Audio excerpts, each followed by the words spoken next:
Hello and welcome at the World Junior Chess Championship 2022 in Sardinia, Italy. And today we are having round 9 and we are your commentators, Grandmaster Evgeny Miroshnichenko and woman Grandmaster Keti Tsatsalashvili. Welcome everybody. So 3 rounds to go only. As you can imagine, the atmosphere is heating up. We're still waiting for the open tournament to get the sole leader, and sometimes it happens so. Like, remember the first days we would talk that we will know there will be 2 guys fighting and everyone else left behind, but might be quite the opposite. So that it will be a tie till the very end, and someone wins the last game, becomes a champion. Right. For the girls' tournament, it's a little bit different situation. We do have a sole leader, and perhaps it's already defined with 3 rounds to go that it's between 5-6 players maximum who can take the title. But anyway, you can imagine it's a lot of pressure on the players. The game started, and I don't know what to expect. A lot of draws or the opposite? Yes, usually up to we had both of it equally in different categories. We have open category and we have women category, and here we have pairings of today, round 8-9. Evgeny Wilmer against Adam Kozak, Abdullah Gadimbaili against Nikolosi Kacharova. Kozak and Kacharova are 2 leaders who are sharing for second places, and then we have Frederick Svane against Francis Velimet Ivic, Abdullah Gadimbaili, and Frederick Svane are the players very close to the leaders. And in the girls section, we do have Gavhar Baidulaeva with the maximum points of the scores than the others, and then we do have Salimova leading. Following her right away with a half a point behind. Today, Maria Mikrotician will face the leader, and this game will be very, very interesting. Zala Url will play against Salimova Nurgul, and we do have also third board, very interesting pairings, Asel Serik Bai against Laman Hayeva. So those are the players we have seen so far on the top boards, and they have reached 9th round with better performance than other players. Yeah, like both 3 in the girls section, quite remarkable. Okay, Serik Bai was leading the tournament just a couple of rounds ago. Yes, her opponent was not seen on the top boards, but what I've paid attention to, as the starting rating goes, they were not among favorites at all, right? So, well, the nature of junior championships, first of all, so well, maybe you get less chances of increasing your rating, maybe you play only tournaments and so on, but this is perhaps, this championship is to show the very best of you, so, well, doesn't matter if you're lower rated, not a problem at all.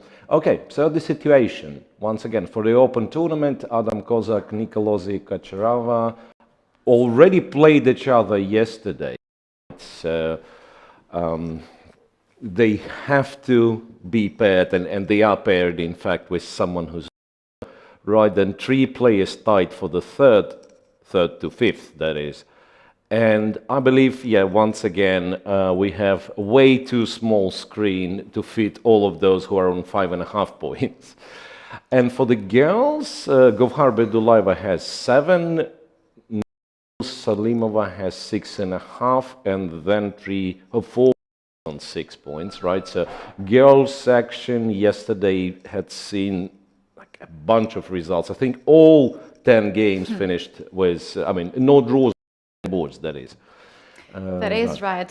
If you have missed the previous rounds, you guys can still check it out.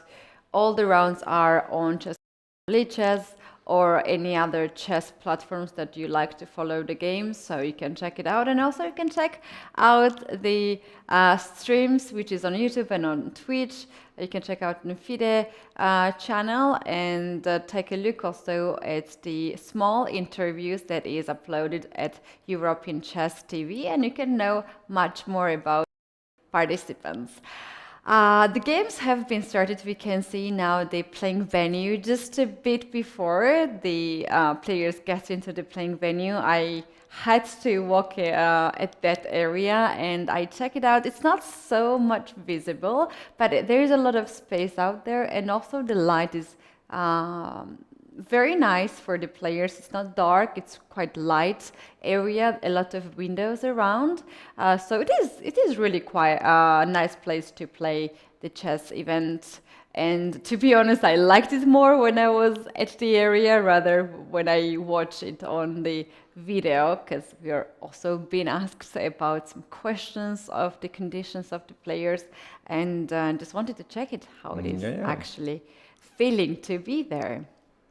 Yeah, right. I mean, especially like top boards seem to have individual tables and everything. Yeah, everything seems to be perfect. All right, as for the games so far, I'm a little bit worried about what happens on board one, because as you can see, Adam Kozakins is seemingly not there. Can this be right? Or we do get a delay from board one. We only have one d4 on board one. Other than that, all games are in progress. And I'm not even sure. Shall we start with the real leader, with the player who scored the most points out of 8 rounds? And this is Beidullaeva? No? Let's do this. Let's do this. I kinda can recall this opening. 17 moves, played exceptionally quickly. It's Beidullaeva against Salimova 2 rounds ago. Was exactly the same line, so Miriam Mikrochan repeats the entire line up to move 17 so far. So I wonder what's going to be. Oh, well, no, I think wait a second. H5 was not played. Yes, so Salimova played something else. She played rook to E8, if I'm not mistaken. So H5 is a first independent move compared to that previous game. Because as far as I remember, yeah, White would play bishop h3 and then later on f4, so which doesn't seem to be clever in this case after h5. Yeah, there's always going to be some knight g4. Anyway, a very sharp line, and you know, once again, I'm not familiar with the opening repertoire for Mikrochan, so I don't know if she plays it kind of all the time, or it's a specific preparation against Beidullaeva. But the cool thing is, Beidullaeva is ready to repeat.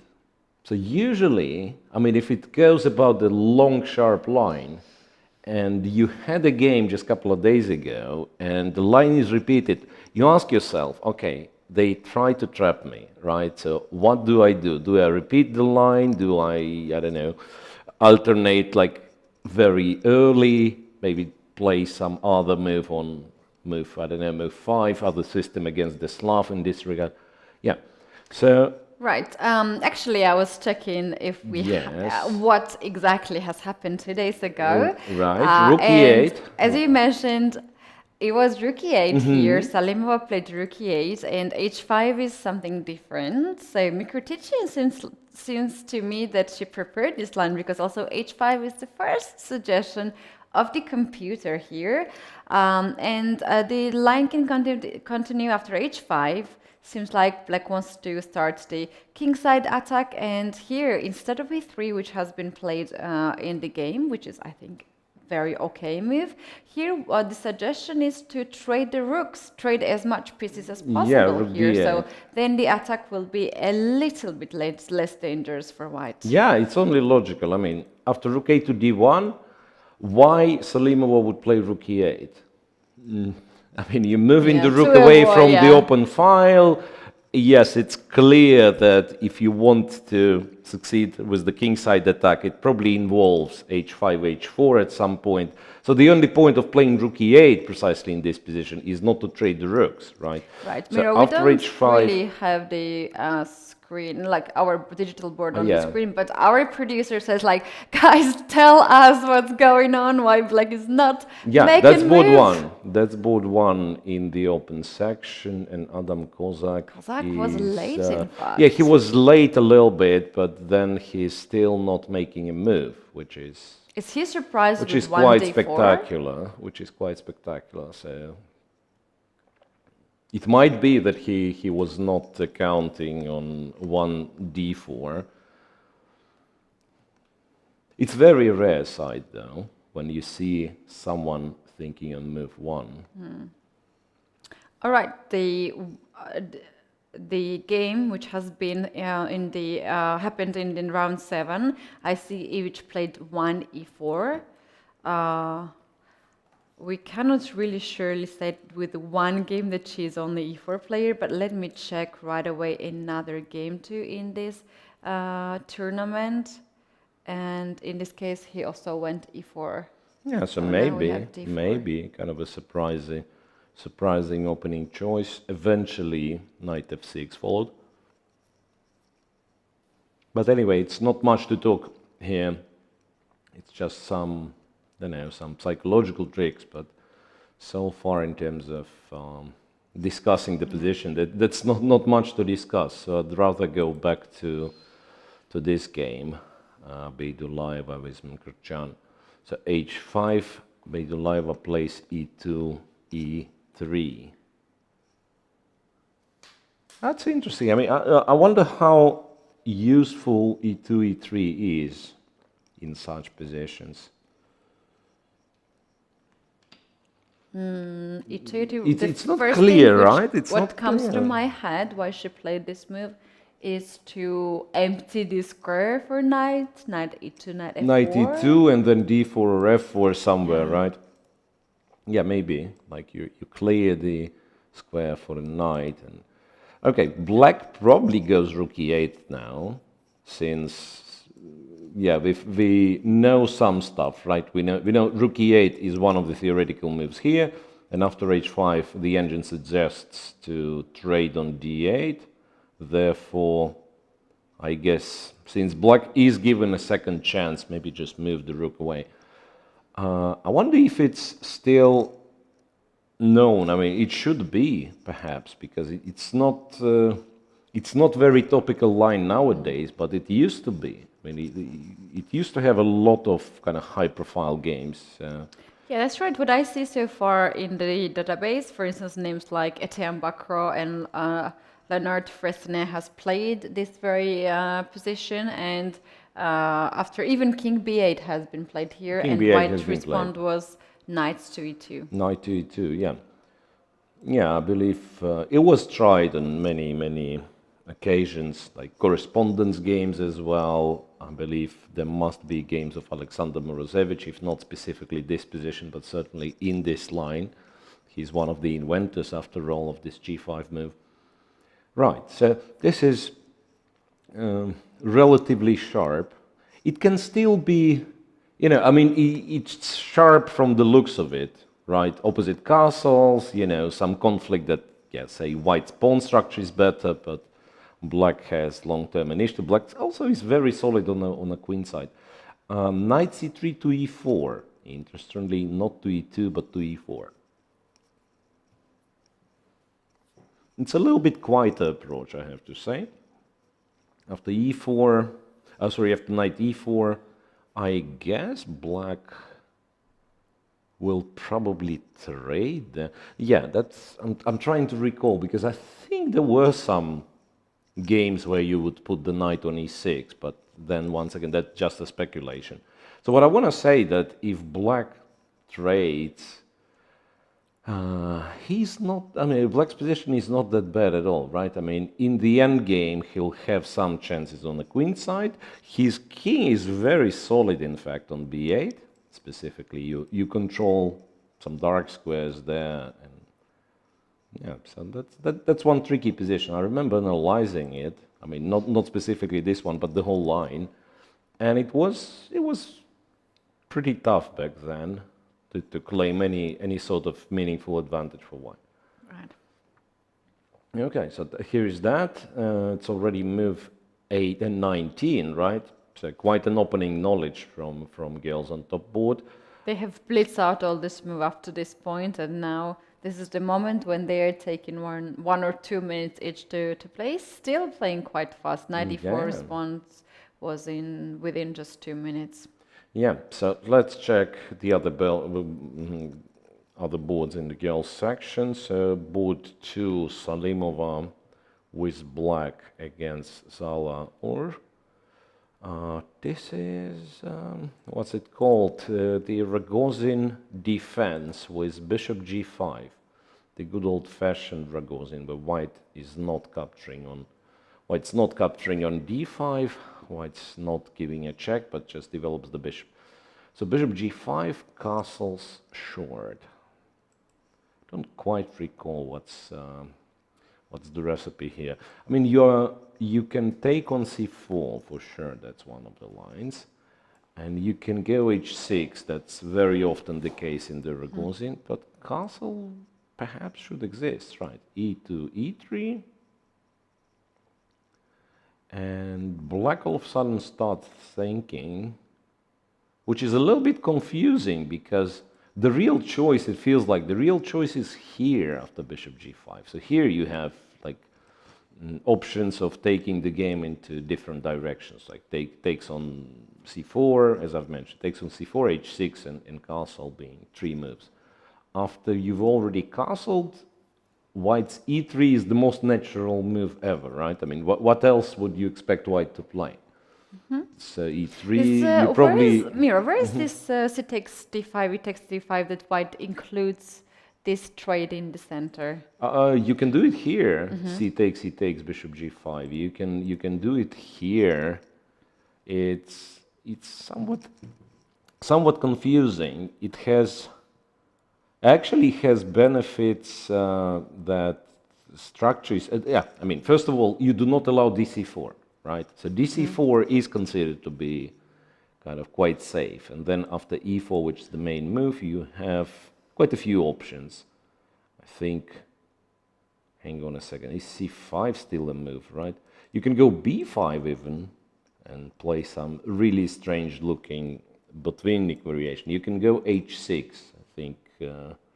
Yeah, once again, a fundamental system that was used by no one else but world champion Vladimir Kramnik for the first time, I guess, where you practically force white to take on f6, queen f6, and then it's very much alike Moscow variation of Slav, where, you know, white exchanges the dark square bishop for a knight, but then gets the center. So say bishop c4, and it goes on, or e5 you should start with. I don't quite remember. Right, so maybe that's the whole point. Like, you do not take on d5, you keep the bishop on c8 passive for now. So what white's trying to do is to play the queen's gambit, right? Like saying, okay, I'm playing the queen's gambit and I don't know what you're playing. I don't care if the bishop's on b4, on e7. I just want to develop my pieces castle and then see what to do. So after e3, I guess... what, c5 could be tried? Knight b to d7 would probably lead to some... eventually to cd5 now. I'm actually not entirely sure how exactly they play this position, because since you castled, I mean, it seems really strange to do something of that nature, right? Because that's exactly the case if you do not castle. If you go h6 and if white very often captures, by the way, because if white goes bishop h4, then you have this g5 knight e4 stuff. Yeah, when you play h6 and g5 and you weak that much this king side, then you want to then start c5 right away, knight e4, queen a5 to use this pin. Otherwise, it's going to be the constant weakness on the king side. So at this point, when it's already castled after h6, bishop f6, it's not really mandatory move anymore. And you know, in these kind of positions, it looks to me queen's gambit. not accepted, and then the bishop on b4 is Yeah. misplaced, and black has to move this bishop to e7 to unpin the knight from f6. Yeah, but that's only if you want to play Queen's Gambit tempo down, right? So you're absolutely right mentioning c5 moves and so on. So that's what black typically tries to do, tries to achieve, so that you somehow create a counterplay on this diagonal, right? While white is still not developed, and you are hoping for some, I don't know, some Queen a5 trick. Let's say you attack c3, for instance, c5, and white doesn't pay attention, plays bishop e2. Then you have this move. I mean, once again, I'm not sure if it's good, but you can do this. Queen a5, the engine perhaps suggests the pawn sacrifice, bishop f6, and you can take on c3 with a check 2 times, then take the bishop, but you know, the structure is not very good, and probably it's in white's favor. But just what I mean is that, yeah, you don't want to enter the familiar position with tempo down. So bishop e7 is not an option. Maybe knight to d7, you know, c5, then knight to d7, queen a5, and protect the knight on f6 with the other knight. Anyway, it's just surprising that Salimova started to think at the early stage. No, she actually made up her mind and went c7, c5. All right, we'll see. That's far less complex, this position, at least for now, if we compare with board 1. We can move board 3 and check it out what is happening in here. This is, I don't know what is this, honestly. I mean, this one I can tell you it's a very dry, symmetrical position where chances have to be equal, but... yeah, the whole center has been gone and there is no pawns in the center. And they said d4, d5 was considered to be closed opening, right? I mean, by this classification, you go e4, e5 open game, then e4 anything but e5 is semi-open, right? Yeah. And then d4, d5 is the closed game. What's closed about? Bishop d3, dc4, bishop c4, c5. Bishop d3, by the way, is a tricky move. Bishop d3 is a tricky move. The point is, as far as I can tell, is that white is trying to avoid the kind of normal Meran variation, right? So you postpone the development of this knight from b1, and then if black kind of doesn't pay attention, so now knight c3, dc4 would be Meran variation, right? But instead you castle, d takes, bishop takes, and if you're naive, if you go for Meran, like b5, bishop, I'm not even sure where it goes, e2 or d3, and you play what they do, bishop b7 or a6, a4 is quite strong, and then you have difficulties playing c5. And when you go here before, which happens very often in the before, line then of knight some, c3, you know, some weaknesses. Yeah, now as knight is not on c3, you can go right away knight d2, and knight can go on knight c4. c4, yeah, you can also include a5 here, so that's... even if engine claims it's equal, for us mortals, it looks like it's a much more pleasant for white position to play. All right, so this way, once again, one might be confused, but it's actually a transposition to Queen's Gambit accepted, right? The color reversed, right? No colors reversed. Precisely Queen's Gambit accepted. c4, dc4, knight f3, knight f6, e3, e6, bishop takes, and c5. And you would get the same position as in the game, but one move earlier. So now, one more time, yeah, dc5, yeah, here, c5. Black spent an extra tempo on c6 and then later on playing c5, but white also went to d3 and then to c4 instead of capturing the pawn in one go. So that's same position you could have on board on move 5, and here you have it on move 6. Castles, c takes d4, as far as I know, is not the most reliable, but yeah, it's perfectly fine. You just transpose into some isolated queen's isolated pawn position, right? d5 is too early. I mean, it's not a bad move, but I mean, it's... yeah, usually you're waiting black to play b6. If black plays b6, then Yeah, you then, like to then play d5 is d5. very annoying. So you can yeah. play here with Like white, rook something e1 like or rook bishop e1. g5 are the Exactly, knight moves. e5, to try to also control a little bit of black's development. And here black is suffering with this c8 bishop there, and black is trying to find a ways to develop this bishop, and one way is b6, of course, and that's the moment when you like to push d5 to use this diagonal. So Yeah, here so d5, d5 I've is... not seen it, to be honest, this early d5. Yeah, I think it's one of those options to, you know, quickly liquidate to something very equalish, if not straight up equal. But you can still play this position, of course. So white will have slight lead in development, right? So knight to d7. Don't know. Let's say we go bishop somewhere, bishop f4, knight f6, bishop b3.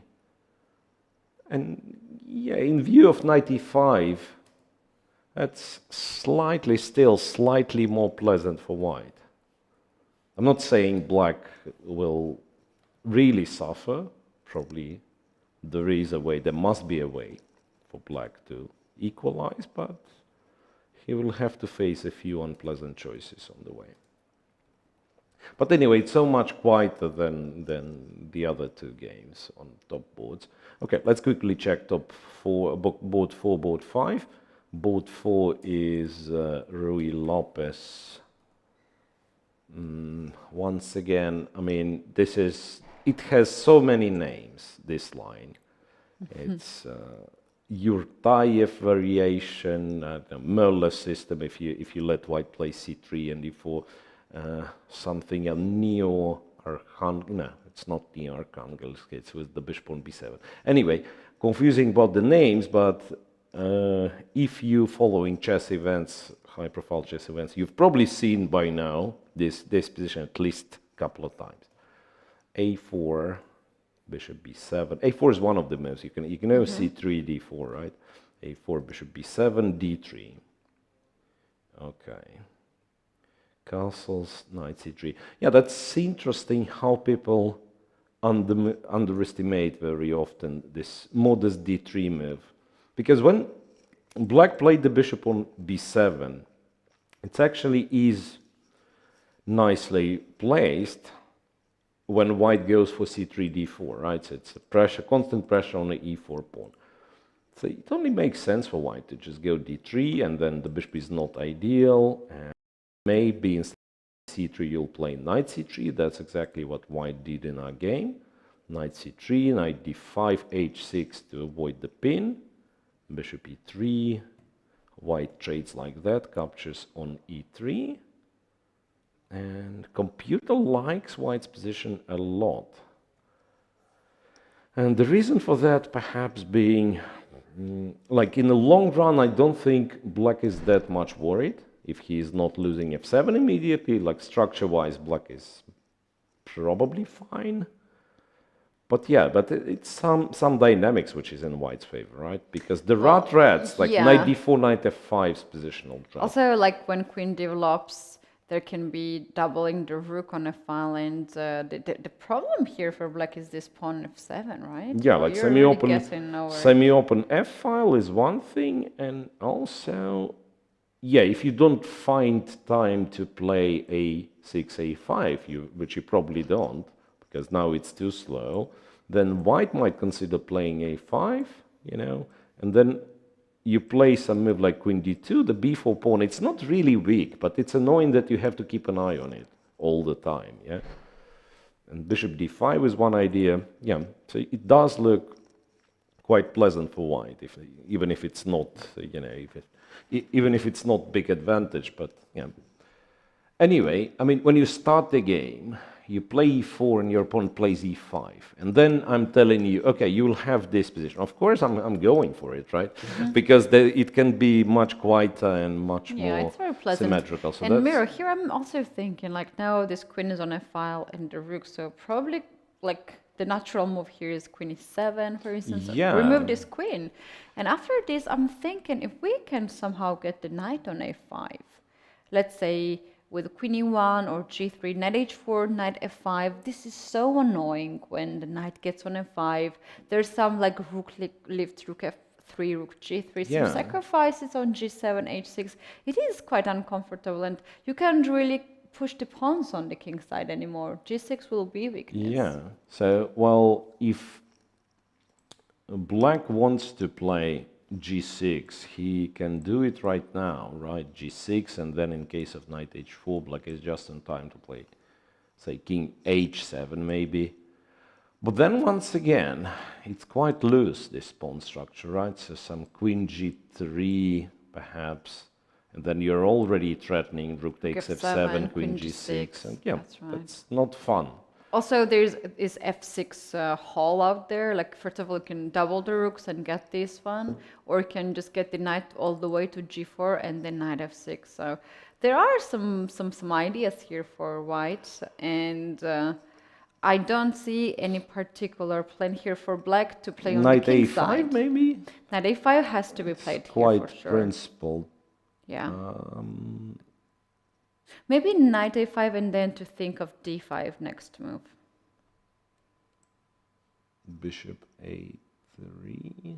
Oh, sorry, bishop a2. I mean, you can play this, in fact, but then black, among other things, can play c6. You can actually go for knight f5. Yeah, knight d4, queen goes to g5, knight f5, but then black can take and go g6. So that's not very pleasant. Okay, it's a tricky position. It does seem to be more pleasant for white. So we'll see how this develops. And okay, finally, both five, the last one I'm checking. So Lisa Schulze against Kamalidenova. Kamalidenova was doing really great up till she lost two games in a row. Yeah, she was doing really amazing, and I was thinking that the last boards will be decisive between three players here in the girls section, but it was quite surprising that yesterday and also the other day she was having problems in the opening. And usually she seemed to be well prepared for all the rounds here, as he had, we remember these games when she had 1 hour and 20 minutes after some moves, and her opponent had few time on the clock. So that's, you know what I'm thinking, when we have these 11 rounds, for some players, it is just too long tournament. What do you think about it? Can it be a difference between like to have 9 rounds like a standard tournament and to have 11 rounds? Of course, it's a tough tournament. It depends from player to player. Some having slower start and then can kind of speed up in the final rounds. Some, on contrary, are kind of done, low on energy levels by round 7, 8. So I would not say speculate too much, but indeed, like anything that is more than 9 rounds, really a few players in the world have a habit to play, right? If we think of, let's say, the very top 10, top 20 players, they from time to time. I mean, if you ever were a part of a Grand Prix or a candidates, right, then you've probably played something that is longer than 9 rounds.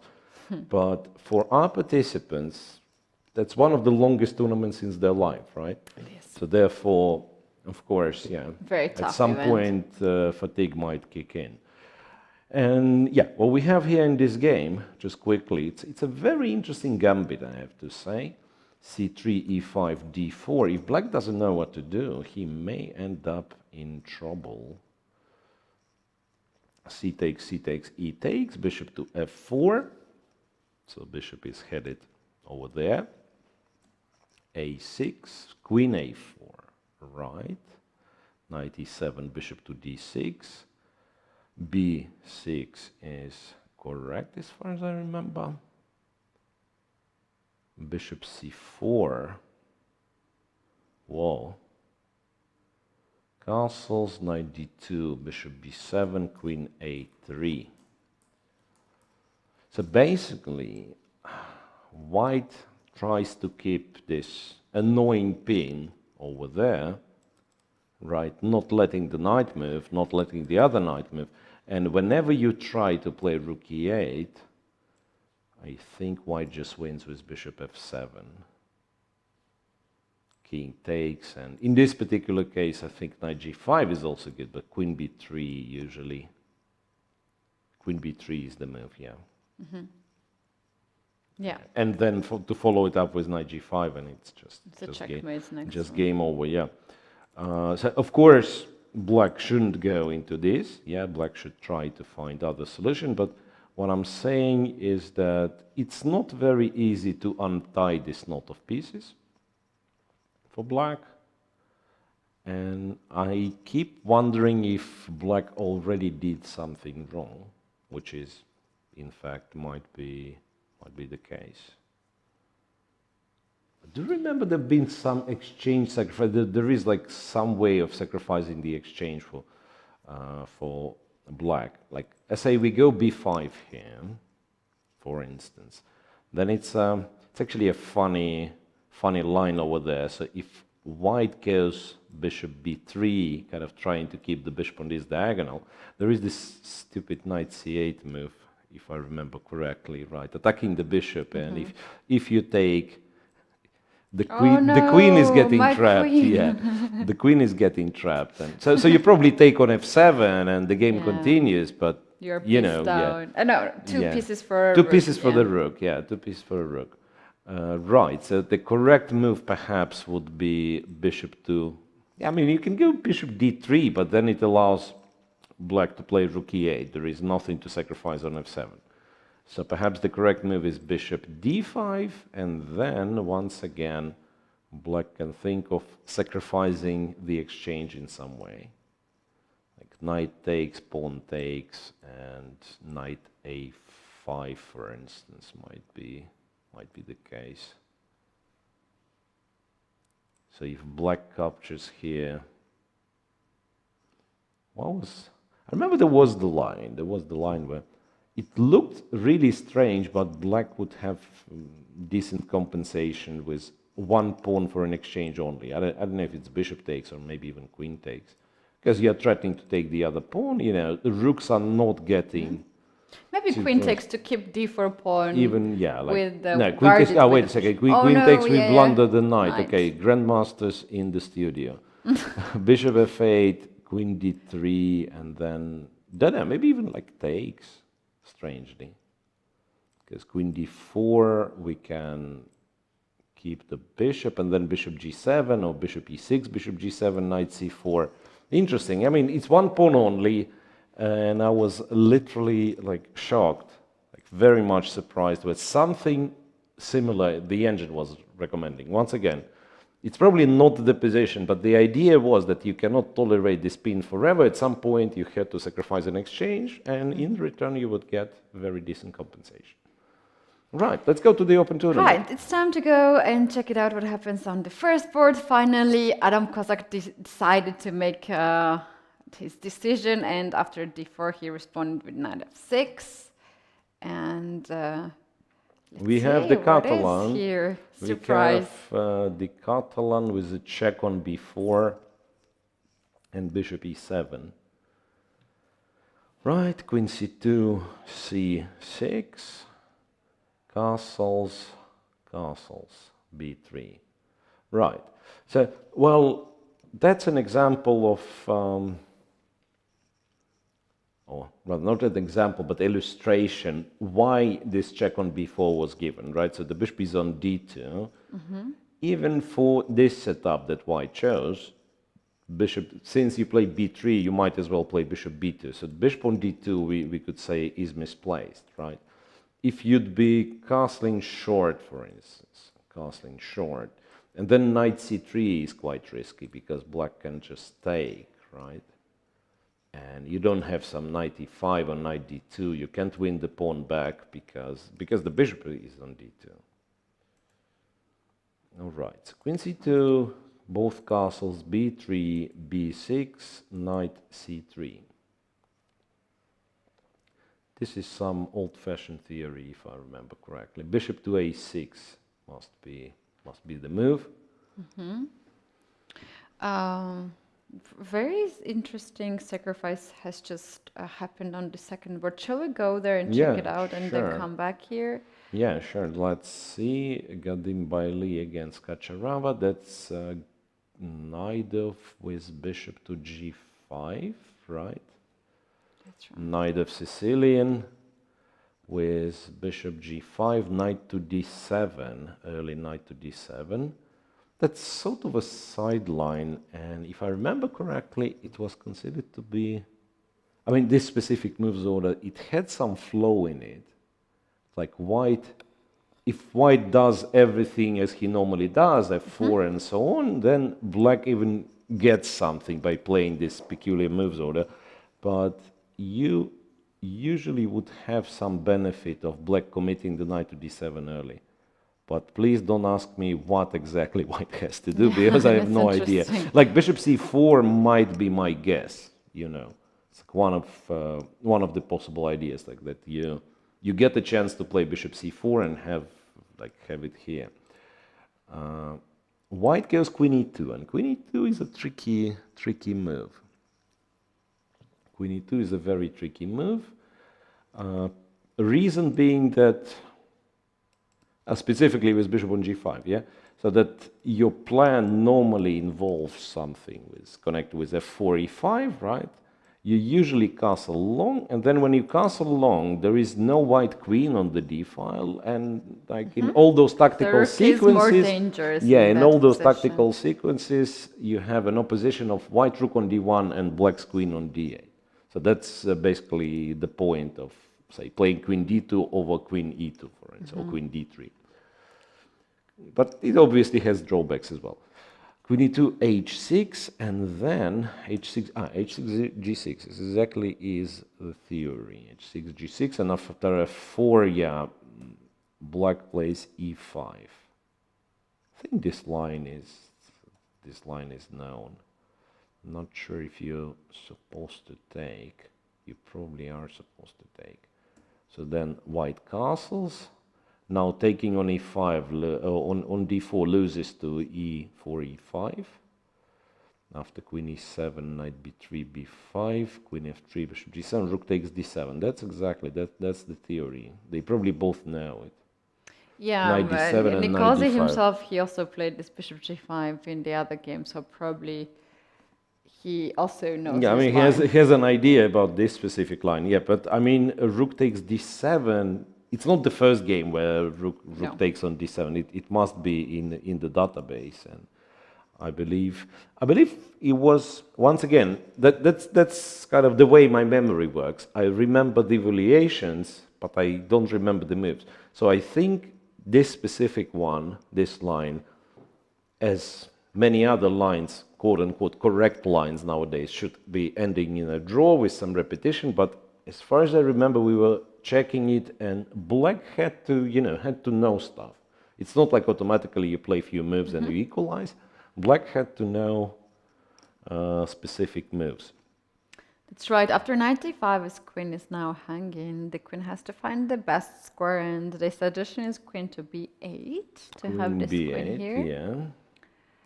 And after that, white has a lot of moves, at least like 3 moves after queen b8.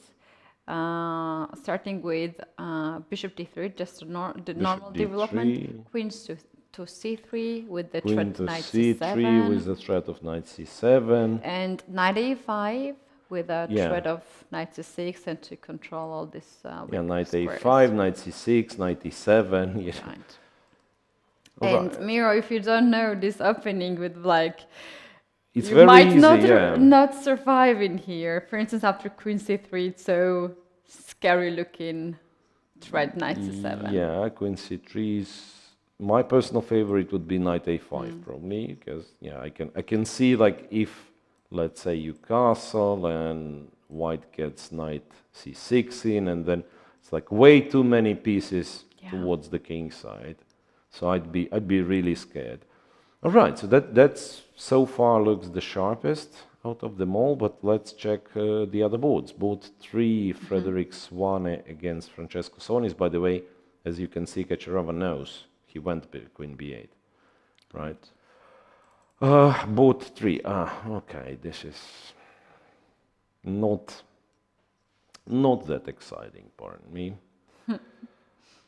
Queen's Gambit. No, it wasn't That's even a Queen's English. Gambit. It started as English. Yeah, you'll see it is Queen's Gambit declined Carlsbad variation. But yeah, that's a very strange way of, very strange moves order, I have to say, from white. Takes, d4, because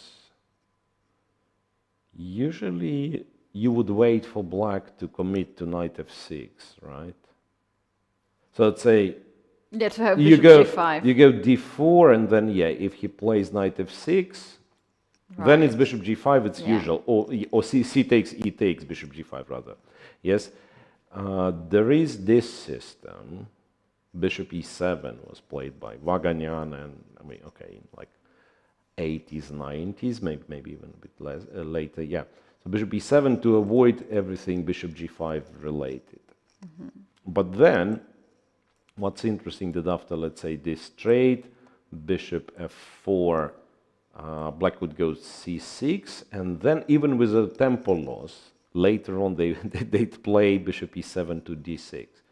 So now it seems that in our game, black is getting kind of the best version of it. So play c6, and he's very flexible. After bishop f4, he can go bishop d6, or as in our game, bishop f5, solving at once the problem of this Queen's Gambit bishop, right?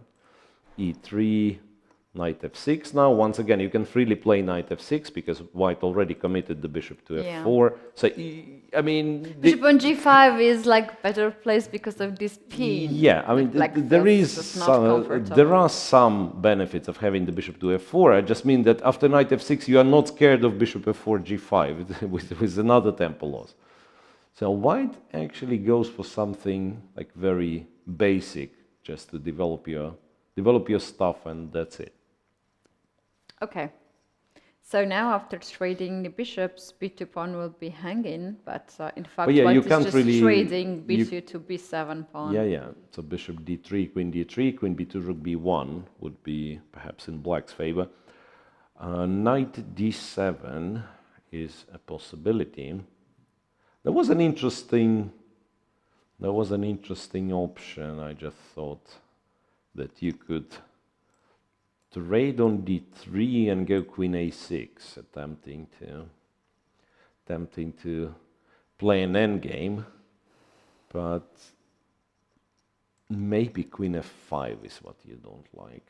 It really depends, because I mean, trade. I would play king to d2 or king to d2, e2, and then just to play the but I was thinking that the endgame is least of black's worries. You can still play it with white, piece is nicely placed and so on. Yeah, f3, e4, I understand. Yeah, it's just that usually what we are kind of a little bit scared in all those Carlsbad structures is the minority attack, right? And with these specific pieces, I don't think it's viable, because at some point, the knight will get to c4. And also black has no problems here. The pawn structure looks great. Pieces have its own space, so it's not something huge. Okay, but anyway, knight to d7 is also an absolutely playable move. So black is rather solid. But anyway, I mean, pieces are on the board. It's not dead equal. It's not even symmetrical. So yeah, a little bit quite a way of opening the game, but the game is still on. It's not like it's a dead draw. Board 4, Pranith against Yesipenko, and Yesipenko struggles to win a game for quite some time, right? He's on +3 undefeated, but he hasn't won a game for quite a while.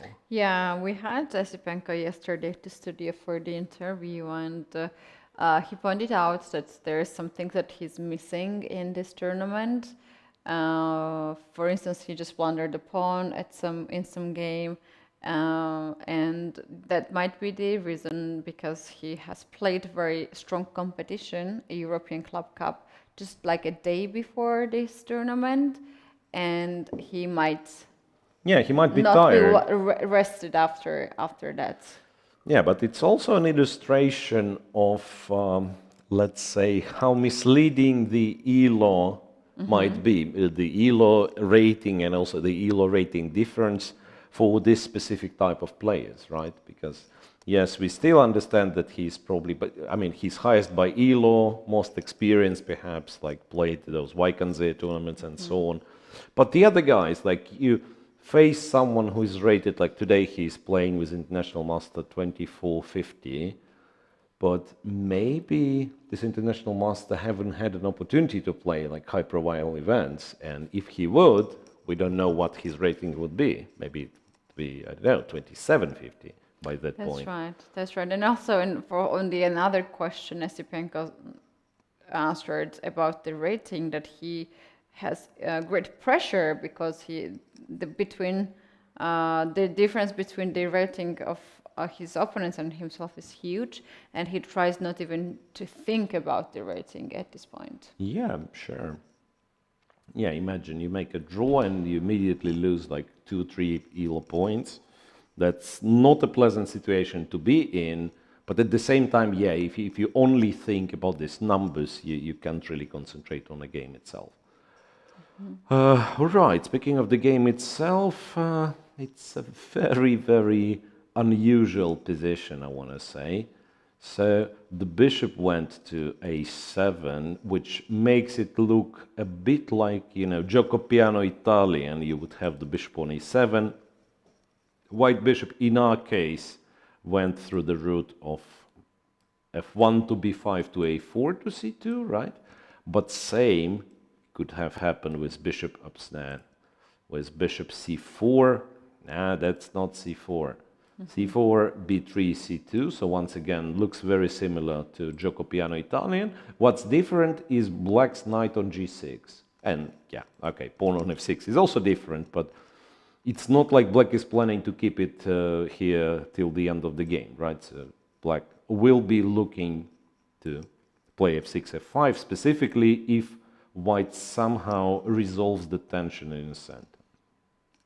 But it is a little bit annoying for black. I mean, white has, in fact, a lot of useful, semi-useful moves, right? I don't know, probably can play a4. Here you might H3. think of playing h3, maybe move the queen somewhere. Like, once again, if we were talking about the legacy of Badur Jabava, I mean, I'm only half ironic because the guy actually, in fact, has, yeah, I mean, he has a lot of original ideas. And I think it was Jabava to play some queen b5, queen b1 in such positions, and then b4, a4 related stuff, like push the queen side, but somehow with the queen on b1. Anyway, if he wasn't, I mean, he seems to be the right guy to do it. So it's problematic for black. Like, the pawn on f6 is really not that pleasant to have. That's right. No breaks in the center for now. So black is super solid, but once again, his task is to really provoke white into, ideally into d5, I believe, or just to take on e5. Yeah. If white decides to play d5, all of a sudden, all black's actions start to make sense, right? Because one knight on g6, the other one will go to e7, black eventually will play f5, all good. But as long as white keeps the pawn here, it's a little bit less clear what to do for black. Interestingly, Yesipenko's opponent spent much more time, even though his moves, or rather position he has, looks pretty standard. Yeah. So maybe this additional pressure, right? It's not only on Yesipenko, but his opponents as well. Like I'm playing the guy who is 200 points ELO, higher rated. What do I do now? Just play chess. Yeah, there is also this pressure. For instance, one of his game, we remember this endgame where he had a better position, and then after some time he offered a draw, and white could still keep it go, and black had to find the only moves to not to lose the game, because white was queening the pawn.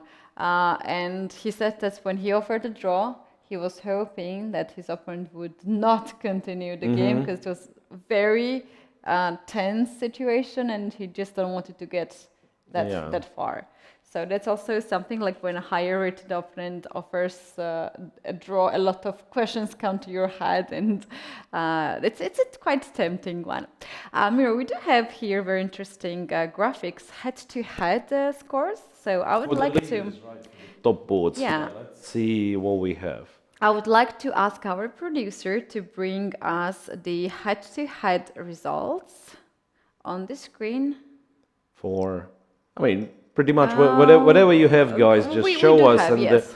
then we'll discuss it. Once again, you would imagine we are not talking like head-to-head between Carlsen Caruana or Carlsen Nakamura, so it can't be like a bunch of games. But since they are like same pool of young talent, and usually, if you're the best kind of in a country, that means you're playing under those youth championships, and then you transition from under 12 to under 14 and 16 and so on. And most of the time you'll have the same opponents from the other countries. I mean, that's how the story goes. Yeah, so yeah. For instance, we have player 14 years old. He plays at his age category, and he not very necessarily plays another participant who plays under 16 category or under 18 category. They might not meet. So for that reason, we do have really few head-to-head results, and we're going to have it a little bit later. But before we go, we see this and we go to the other game. There is a very interesting comment that I would like to read it out. Yeah, on our Twitch chat, there's a comment from Sante who comments about this rounds, 11 round, 9 round. We were talking about this. And there's also this thing that you were talking earlier. One thing I don't like about Swiss tournament with more than 9 rounds is that later rounds, all the leaders have played each other, and they are paired. They are getting paired to the lower boards, like lower pointed players, and that gets a bit weird. Yeah, there is no ideal system, I believe. Like whichever system you pick up for a chess tournament, there's always going to be someone who's complaining. Yeah. But for the Swiss system, I think it was even the formula, the approximation. So for X players, let's say how many rounds you have to have, because indeed, I mean, if you have too little, you have 500 players and 7 rounds only, and this is sometimes the case in like this open tournaments, then it ends up being that, let's say, 2 guys score 6 out of 7 or 6.5 out of 7, even not facing each other, right? Wow, that's crazy. I've been in one situation. I think it was 5 rounds only. Some little open tournament in Germany a long time ago. So there was a theoretical possibility that 2 guys would finish on perfect score and never play against each other. Like so that's 5 out of 5, and yeah, like 5 out of 5, and yeah, that was a kind of strange. Yeah, 4.5 easily, right? Like 5 out of 5 is a little bit too much. 4.5 easily. I mean, you can have like 4 players with 3.5 out of 4, and then last round you have 2 pairs, and so basically you have 2 guys who share the first place with huge score, and they've never played, right? Okay, that's an extreme case scenario, but you understand what we are talking about. Like, let's say the winners played each other, but then someone on the top 3, like the bronze medal, the guy comes out of nowhere, he lost a couple of first games, and then he wins till the end. Right. So that's bad. That's quite painful for the leaders who are competing these strongest players. They lose the last round, they're going down, and someone just goes. But that's once again, that's your own fault. I mean, I've been in this in this situation as well. Like, you lose last round and you are getting overtaken by half a point by the guys who have really much lower performance rating than you. So they spend like all the tournament on the 50% mark, they win like a few games. Yeah, but that's the nature of Swiss system. And yeah, that what our viewer mentions, it's the other kind of fringe case scenario when rounds are too many. So the pairing on the kind of high board doesn't add up because everyone has played with everybody. And sometimes you have this peculiar pairings. Let's say it's round 10. I have, I don't know, 8 points, and I'm paired with someone who is 5.5 points simply because I've played all the rest. And oftentimes, like, it might lead to some unfair advantage for someone who simply like kind of gets easier pairing. And I remember, I think it was some team championship where we had, silly enough, or club championship. Yeah, I think it was 9 rounds, if I'm not mistaken. And then they were expecting a lot of teams from different cities. Yeah, there was country championship, and it never happened. So we had 17 teams, or maybe 18 teams to make it an even number, playing 9 rounds Swiss. What I remember, our team was kind of trying to qualify, so we were fighting for the 3rd place. And in the last round, like we are fighting for the 3rd place, in the last round we played with the team which had 0 points. Because otherwise, you know, and there was one like exceptionally weak team, but simply otherwise you could not make the pairing. So that's another bad scenario, of course. So there is some certain formula which I think you have to adjust according to the number of players if you want this Swiss system to function. But I don't think you can do it with World Junior, because the formula is established long time ago. I mean, it's 11 rounds. I mean, to change. And once again, for the players, like you come to the tournament, I'm telling you as the organizer, okay, you please come, let's play, but we don't know how many rounds going to be, right? I mean, plan your trip accordingly. Maybe it's going to be 7, maybe it's going to be 13. Yeah, doesn't work. That's right. Yeah, ever since I'm playing chess, and I'm playing chess for a long time, it has been always 11 rounds for the junior for World Junior, yeah. And what's the longest Swiss tournament you've played, Keti? If we think of it, and probably we do not count 11. blitzes. Probably we do not count blitzes. Yeah, like 11 rounds. Yeah. Because World Junior Championship is the only tournament that I have ever played. Longest tournament, twice I've played, and I remember it was the toughest competition for me because of these 2 reasons that we were talking. A lot of rounds, and the players. I was very comfortable to play youth championship because I knew my opponents, like, I don't know, 10, 15 girls that I was extremely comfortable to play with. But then at this event, there were players older than me and younger than me. It was mixed, and it was extremely hard for me to digest all of this and to get ready for next round. It was new players coming all the time. So I think this tournament is one of the strongest events for the youth players. Some of them are, we can still call them kids, because we have 13 years old, 14 years old players playing here. So that's correct. One of the greatest experience for these kids, for sure. Yeah, I'm trying to recall if I've ever had more than 11 rounds, but apparently not. Unless like this very early European individuals, for the first time I played in 2001, possibly that it had 13. I don't remember, 11 for sure. Like usually European is 11 rounds nowadays, right? But it's quite possible that first had 13 rounds.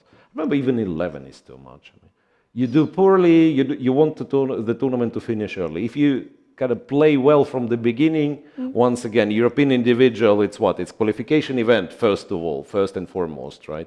So you want to qualify to the World Cup, you're on +3, +4, and you say, oh, okay, please finish the tournament. I don't want to play anymore, I have very weird experience at European Individual Championship.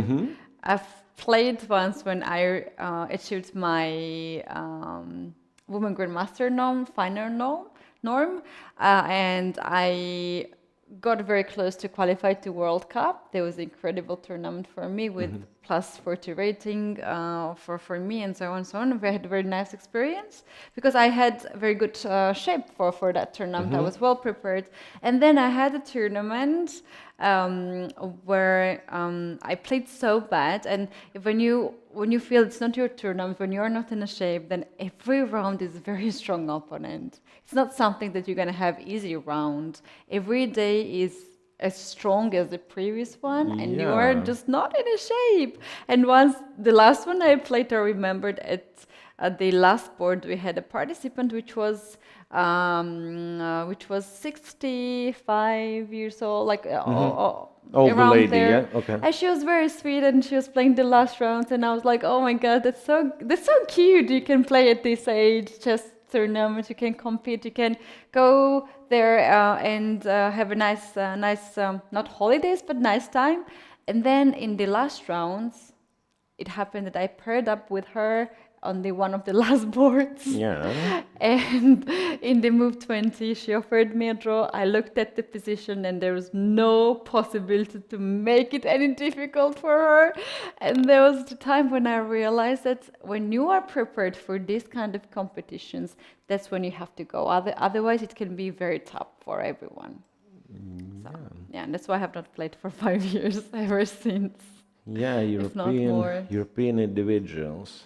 Yeah, that must be. Yeah, like, you know, nowadays it's probably stronger on average, but I still remember my first one in 2001. Okay, come on, how old I am? I mean, the half of the tournament, I mean, most of this tournament was not even born in 2001. No, but imagine, no one. imagine you're saying like the Swiss events are hard. So I've played. Okay, some names might not be that known today, but I've played from 2650 plus, we are talking, right? I mean, there have been some easier opponents, some of them I've managed to beat, but from 2650 plus, I've played Korchnoi, Zoltan Almashi, Rublevsky, Judith Polgar, Tur Yusupov, I mean, these guys. Wow. And please do not think that I was leading the tournament. I was between +1 and -1. And, you know, like, accidentally you win the game and then okay, tomorrow is Yusupov with black, so what do I do? And I'm an international master 2500s, right? And it would be, and yeah, I finished around 50%, probably on -1, and next to Levon Aronian. I mean, we were all kind of young kids, but yeah, I mean, this is the hard Swiss tournament. I mean, when you can't really make your way from 50%, the moment you win, you are paired against one of the monsters. Yeah, you better be well prepared for the US. Let's put it in that way. All right. Speaking of being well prepared, Beidulaeva seems to be well prepared. Move 23. She's not any longer on 1 hour 30 minutes, but she plays relatively fast, and also it seems that she knows what she's doing. E3, right? King to b8, knight e4. She played instead of knight e2, right? But maybe that's also viable. Bishop b4, king g2. Rook to d8, rook to h1, stopping h4 for now. And after knight g6, she went king f1.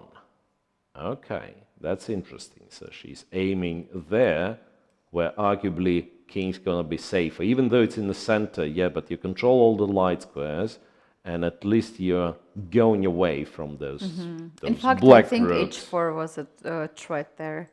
Yeah, h4 was, okay, an idea. Maybe, we don't know how dangerous h4 is, but black would play h4 if white would not react. My question would be here, could white possibly try to go knight h4? Yeah, but then captures bishop to e7, driving this rook away, and then h4 happens on the next move. Yeah, that's dangerous. Yeah, king f1 is actually a safer, more reliable move. Okay, so white just tries to sort of solidify everything. But yeah, just now, look at the position. White rook on d1, rook on the open file, and nice, yeah, nicely placed and so on. It doesn't do much, in fact. So white was better off trading on d8 when she had a chance. Like even here, she could still trade on. Yeah, here trading on d8 is not very pleasant because d2. So rook takes. Black would be threatening rook d2 and stuff. Yeah. King g2, rook g8. Yeah. Okay, so that's the one. What was the sharpest? I don't remember. This one, right? No, this wasn't the sharpest. There was actually. I think the board 5 was the sharpest. Maybe board 5 something. Yeah, we'll check. Kamalidenova. Yeah, there was some really sharp game. Okay, so for Salimova and her Ragozin defense, the c5 was played. C takes, E takes looks like a transposition to something usual. D takes c5, h6, bishop f6, queen f6, rook to c1, knight c6. I'm not sure if it's all correct, because you might end up being a pawn down, right? Okay, b2 is hanging for now, so a3, for instance, doesn't really win a pawn, I'm guessing. Or does it? a3, you can't take on c5, can you? Knight d5, right? Yeah. Knight d5, and this guy is hanging. So a3 then, what do you do? Yeah, bishop a5 is even worse, so you apparently take, then rook takes. For now, white's pawn up. And he's not that far from finishing the development. So bishop e2 castles, and off you go. So perhaps you have to go for this and then kind of try early d4, but does it work?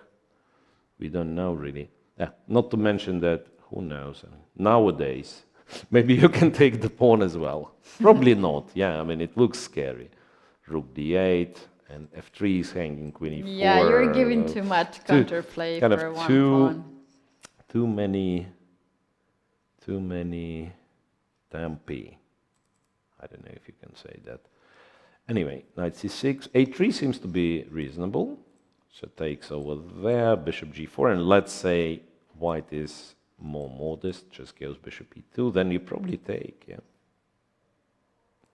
Yeah. And go d4.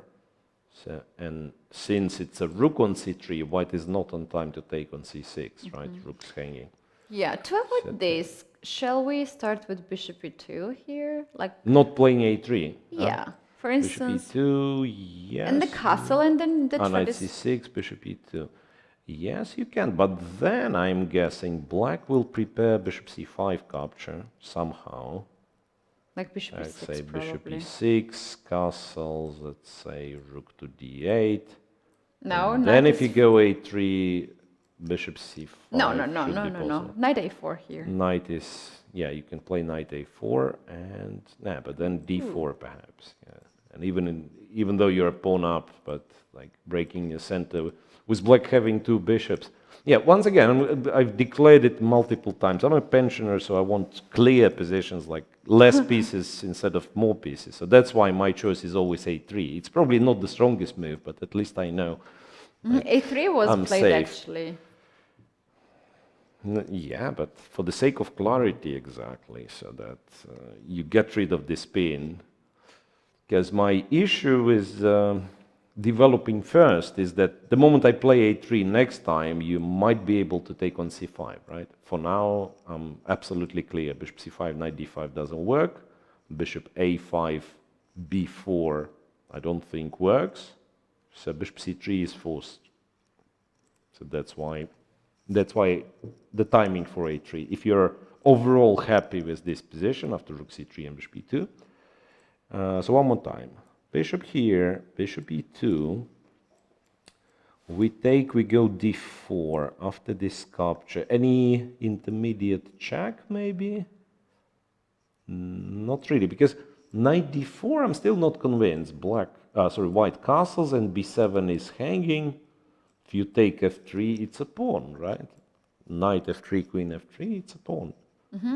Why wouldn't you give a check before taking on d4? Yeah, you can check like this, right? Right. Rook e3 maybe, and then you take. And then you take. So that after castle you can. you can do what? You can take f3 and take b2, right? Probably. You can do this, right? Rook 2, I mean, take b2, rook b3. Still some awkwardness there. Yeah, the problem is that, for instance, after capturing on b7, then also f7 pawn is hanging. So white might just get c5 pawn for free. Yeah, I was hoping for queen e2. And then I'm not scared of, say, rook b7, queen f3 endgame. For whatever reason. Maybe I should be scared, but I'm not. Usually it goes like you get a rook endgame pawn down where you make a draw relatively easy. But who knows? Yeah, who knows? It's not guaranteed that, like, yeah, probably you do make a draw, like rook c8, rook c1, rook c6. Then push this guy, or maybe to a6, to double the rooks, king is close. But anyway, we are looking, it's just an opening stage, right? Move 11, and we're already looking for the way for black to make a draw in sometimes desperate way. Like, okay, let's give a pawn, let's just... So that probably means that something went wrong in the opening for Salimova. Just checking, and I can find here some games in database. And so this has been played a few times, as I can see. Bishop takes, rook takes, and at this point black can play bishop g4 or bishop f5, and eventually the idea is to take on f3 and then push d4. So this is actually well known. Then if yeah, black but well is going known. for this. But can you tell me who are the players? Because sometimes you find, okay, the game exists in database, and you understand that, okay, a couple of like not very strong players played it. Yeah. So if it was on a high level, like for instance, you said bishop g4 and bishop f5 exist here. Yeah. Bishop f5, to me, still, it's not clear why would you play bishop f5. So bishop g4 at least is logical, right? Anyway, so that's the position. Let's quickly check, like board 3, all the way to board 5, and then maybe let's see what goes in the open section. Oh, come on, what is this? Looks like white is desperately trying to equalize the position that wasn't even worse. I mean, can you, okay, first of all, d5, then this queen c2 move. What's this?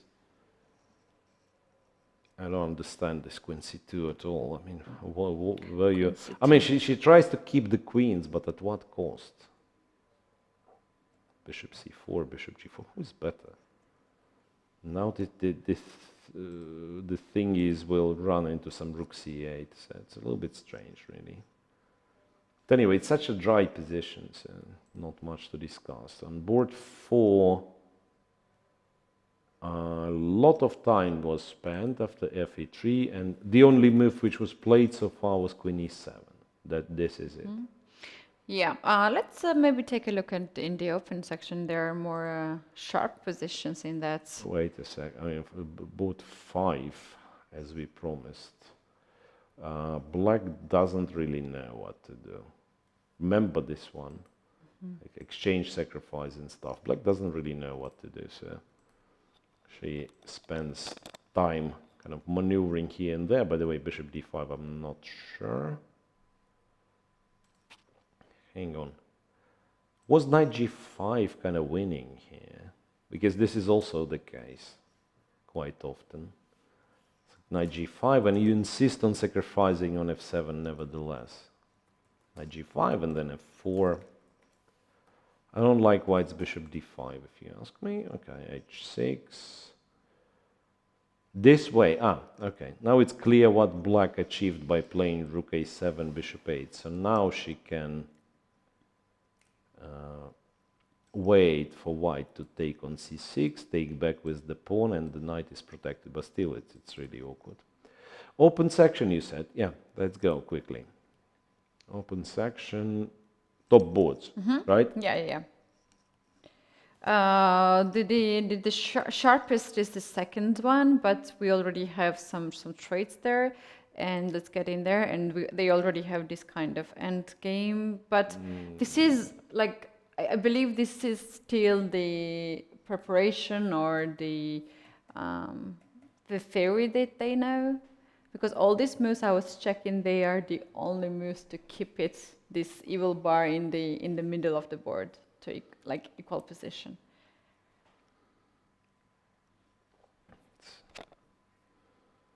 Not even sure why would you play this as white. You probably do have, now that I'm thinking, you probably do have some plan. Like, well, my guess is like if your opponent is not ready, this is so sharp position, you can win. You mean and you immediately also after check in this? how much your opponent remembers, how much he knows, yeah. Immediately after exchange sacrifice, yes, it is sharp. So now I'm actually with the argument that this one is quite dull, opposite colored bishops, and not much material left, but maybe, yeah, maybe white can kind of align all the pieces against f7 pawn. Maybe he's getting somewhere. Unlikely, though. So that's very, I mean, quite probably it's a draw. So Kacharava, board 1, Kozak. This is actually getting heated up, yeah. Knight c3, bishop a6, e4. This pawn sacrifice in the Catalan. I think we've seen it somewhere. But just, one of the days earlier we were talking and just about rook this. e1. Kind of if you want to take. Knight e4. And then if black captures on b3 and a b3 and bishop b5, he keeps the pawn, but white has like enormous concentration of pieces towards the king side, and this might prove dangerous. On board 3. So, well, let's assume for now we have two leaders, Kozak and Kacharava. None of them so far looks like winning, right? And Kacharava is fine. I believe he knows the line and so on. Kozak just paid attention that the time difference. Ivic is still, look, I mean, Ivic is pretty much in preparation. It's almost 1 hour difference. It's almost 1 hour, yeah. Almost 1 hour difference on the clock. So I really wonder what happens to Kozak. I mean, why? Like, if you don't know, if you're not comfortable with this line, you have to have some other line, specifically against the guy who, as far as we know, is not a d4 player, right? So you're going to have a spare option. So someone who is maybe a good theoretician, but known to play e4, all of a sudden plays d4 against you, and you spend some time thinking on move 1, and then you probably do something solid, right? That's what you would expect. Anyway, none of the leaders seems to be winning for now. For now, yes. But it's just the very beginning of the round. Things gonna get a bit more shaky when the time gonna go. Yeah, when the time comes closer to like 20 minutes or 15 minutes. That's where the mistakes are happening mostly. I suggest to bring up the bio of one of our participants who is now a sole leader in the girls section. That is a woman grandmaster from Azerbaijan, Govhar Beydullayeva, and let's learn a little bit more about her. She is 19 years old, seems to be her last tournament at the World Junior Championship. Her current rating is 2356, and she won 4 medals at Azerbaijan National Women's Chess Championship, gold in this year, so she's current champion, silver in 2020 and 2022, and bronze in 19. So since 19, she's winning the medals at the National Championship, Women Championship. In 2021, she won the World Cup among girls under 18. I don't know what's World Cup exactly is. Is it World Championship? I've not heard about this tournament. In the same year, she won girls under 18 FIDE World Youth Super Final, and in April 2022, She won the women's So she's gold medal European, yeah, at European chess European champion. Individual Chess Championship. So, That's the most impressive, if you ask me. wow. Like Azerbaijan National Championship, fine, they do have strong players, but that's, you know, that's country championship. It's fine to win, but to win European individual is quite impressive. Yeah, so that's more details about this participant. Now we have her on the screen and we're observing her. She's playing against Maria Miroshnichenko. Between these two players, there's 1 point difference, and Govhar has 7 points for the moment. Her rating performance is quite impressive, 25.50, and she's also getting some of the rating into her FIDE rating list, and I can see that she's getting so much of rating she can easily cross for 2400 barrier at this tournament. So yeah, that's the leader of this tournament. Very interesting match today, and let's see if she scores half a point or 1 point. She will be still leading the event. We're gonna see rest of the actions. Right, we come back from our I think break. that's the moment where we usually take a few minutes to breathe, perhaps take coffee or such. All the games are in progress. No quick results. Yeah, no quick results for now. At least not on the top boards. No draws, which we wholeheartedly support. So come back in some 5-10 minutes. We'll be back shortly.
Welcome back, everyone. This is World Junior Championship 2022, and here we are in Sardinia, in Italy, where the reached to 26 degrees Celsius.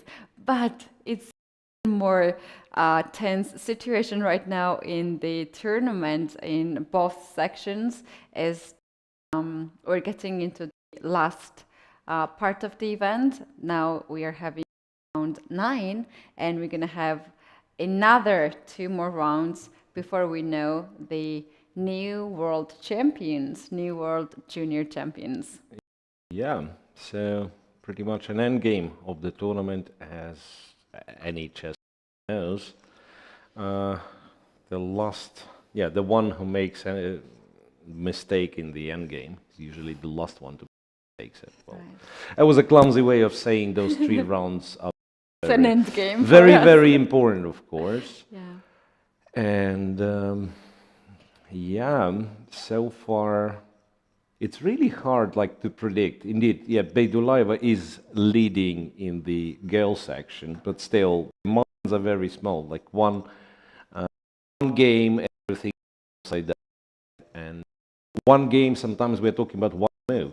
Imagine, it's quite a stress for the players. You make one wrong move, basically, right? You were working, 9 days during the tournament, or 10 days during the tournament, half a year before this, and then you pick the knight and you put it on the wrong square, and everything's gone. So it's a very cruel game. No, seriously. Also, they're the last day at the closing ceremony, we see so many happy faces as the tournament ends. You can see the relief of the players, and then they can enjoy their performances. And some players who are having bad tournament, and there are some players who actually are happy with their play and with their titles and with their ratings and so on and so on. See now the first board in the girls section, very important match in here. Beidulaeva has 7 points, Miroshnichenko has 6 points. If Miroshnichenko loses this game, there's no chance for a comeback for her, perhaps. Not even lose. I think with the draw already can kind of say bye-bye, because it will be 1 full point distance between her and Beidulaeva, and possibly, if, let's say, second place Salimova wins, then 2 players in front of you with 1 point difference, practically impossible to cover. So that's why, there must be why. The reason Miroshnichenko just declined a draw. So, look, I mean, I believe White's position is not worse by any means. White play King E2, the safe move, and then just play this position. White, however, goes Queen B3, attacking the pawn on F7, and after Bishop B4, back to C2, kind of offering a draw, silent draw offer, as they call it, right? So once again, the sequence of moves. We had this position, Black goes Bishop E7, then goes Queen B3, Bishop B4, Queen C2. So it's already, right? They're already second time, and then Black goes Knight E7. Oh, this is very interesting. So I don't really understand what is this Queen C2, what White really creates with this move, and why Bishop B7 is the move that is okay here to play 2 times, and then Knight E7, the engine, the Valbar says that it's worse than Bishop B7. Once again, I would urge you not to pay too much attention to this relation bar. I mean, especially this kind of fluctuations, like if it's half a pawn on depth 16, I don't care. Right, I mean, if it would be a blunder, then the evaluation bar would show White's winning, right? But here, I don't think it's that important. White is slightly better, according to an engine. White Queen C2, simply to make a move, I'm guessing. No, but the next thing is interesting. Look, let's agree White wants a draw. That's from the previous actions, we can say so. Then Black goes Knight E7, and it would be very logical to trade then. I mean, if you want a draw, right? Or just go King E2, let Black trade. But instead goes Knight D4. keeping the pieces. Ah, So it's confusing. Mira, I was checking why queen e2, and I made here some random moves just to check what Yes. happens. Some lines here, white wants to play bishop to f3 to go after h5 pawn. So in Yeah, some but lines, can't you play h4 simply? yeah, after bishop a3, white wants to play bishop a3 and then probably to open up the e4 square for the queen. This queen c2 is a mysterious move for me, to be honest. I mean, no, it has no purpose other than repeating the position, because queen's on c2 for quite a while, right? Queen went to c2 on move 14, and then it's just there. It's just there. So she went back to, I believe she just went back to c2 because this was the previous position. Simply repeated what they all said. I believe there is nothing wrong with, say, king e2 since you went to f1. So it's, I don't think she had something specific in mind. Just repeating the position, you know. Queen c2, knight e7, knight d4, rook g5, heading towards g5, I'm guessing. Yeah, rook g5 is played. Rook g5 is not a bad move. Kind of like it. Ending, yeah, sometimes rook c5. So rook c5, queen b1, that doesn't really bring too much of an advantage, but at least, yeah, a rook might prove useful on the 5th rank. Yeah, the problem for black, for Miroshnichenko, that if white wants to be solid, she can be solid here. That's the and problem, then actually your idea, bishop f3, queen e4 is... I mean, to play bishop f3 to target the h5 pawn, if rook c5, okay, go queen e4, if rook e5, then go back to c2. I mean, just saying, okay, I want to draw, I don't care. Very unlikely that black will have sensible ways of continuing the game. Okay, let's check the other games, because Salimova went for our line. Look, this one, after a3. They both spent considerable amount of time as for the opening that perhaps black should know if she's playing, you know, the Ragozin, and white should know if she's playing this specific line against the Ragozin. So d4, ed4, rook a to e8. Rook a to e8 is much more precise then, because in our line, I was giving a check on e8 with the other rook, and we had something like this, right? Queen takes b2, rook b3, and if you remember, at some point the f7 was hanging, f7 pawn was hanging. But now you can play queen c2. I'm just pick the c5 pawn, and it's absolutely equal. The real question would be, can white gamble and go king f1, which means taking risks, of course. But white's pawn up, and if you take on d4, well, for the moment white was up, right? If you take on d4, white might as well take on b7 and claim that she's still 2 pawns up. Is there rook e2 here? It looks like, yeah, there is rook e2, right? Probably that's the move, yeah, rook e2. Kind of missed this one. Okay, so we do not take g3, yeah, to get g3, this rook on e1 at right time. If king g2 happens, then it's just a pawn, right? Pawn is a pawn. Knight f3, queen f3, rook f3. I'm just trying to evaluate, I mean, how good black's chances for a draw will be in this case. Not necessarily that good. I mean, it'll be a rook endgame, maybe 4 rooks endgame. It's a pawn up for white. Not a bad outcome of the opening. Not very likely Salimova wins this one. Board 3, this relatively quiet position is still relatively quiet, all symmetrical. They spend enormous amount of time, especially Sarikbai plays. I mean, So she went d5, and the only kind of real reason for that, you'd expect white wants to make a draw, right? But then why do you spend so much time? So this is mysterious, really. And it seems that white is running out of active moves, and whenever she does, that's the reason actually why at the time, like the moves are not so obvious. She has to come up with some plan. Without plan, you cannot play, right? So that's why she's here spending some more time. So once again, I'm questioning this original choice of going d5, but anyway, should be completely equal. On board 4, that was kind of the game we were interested in.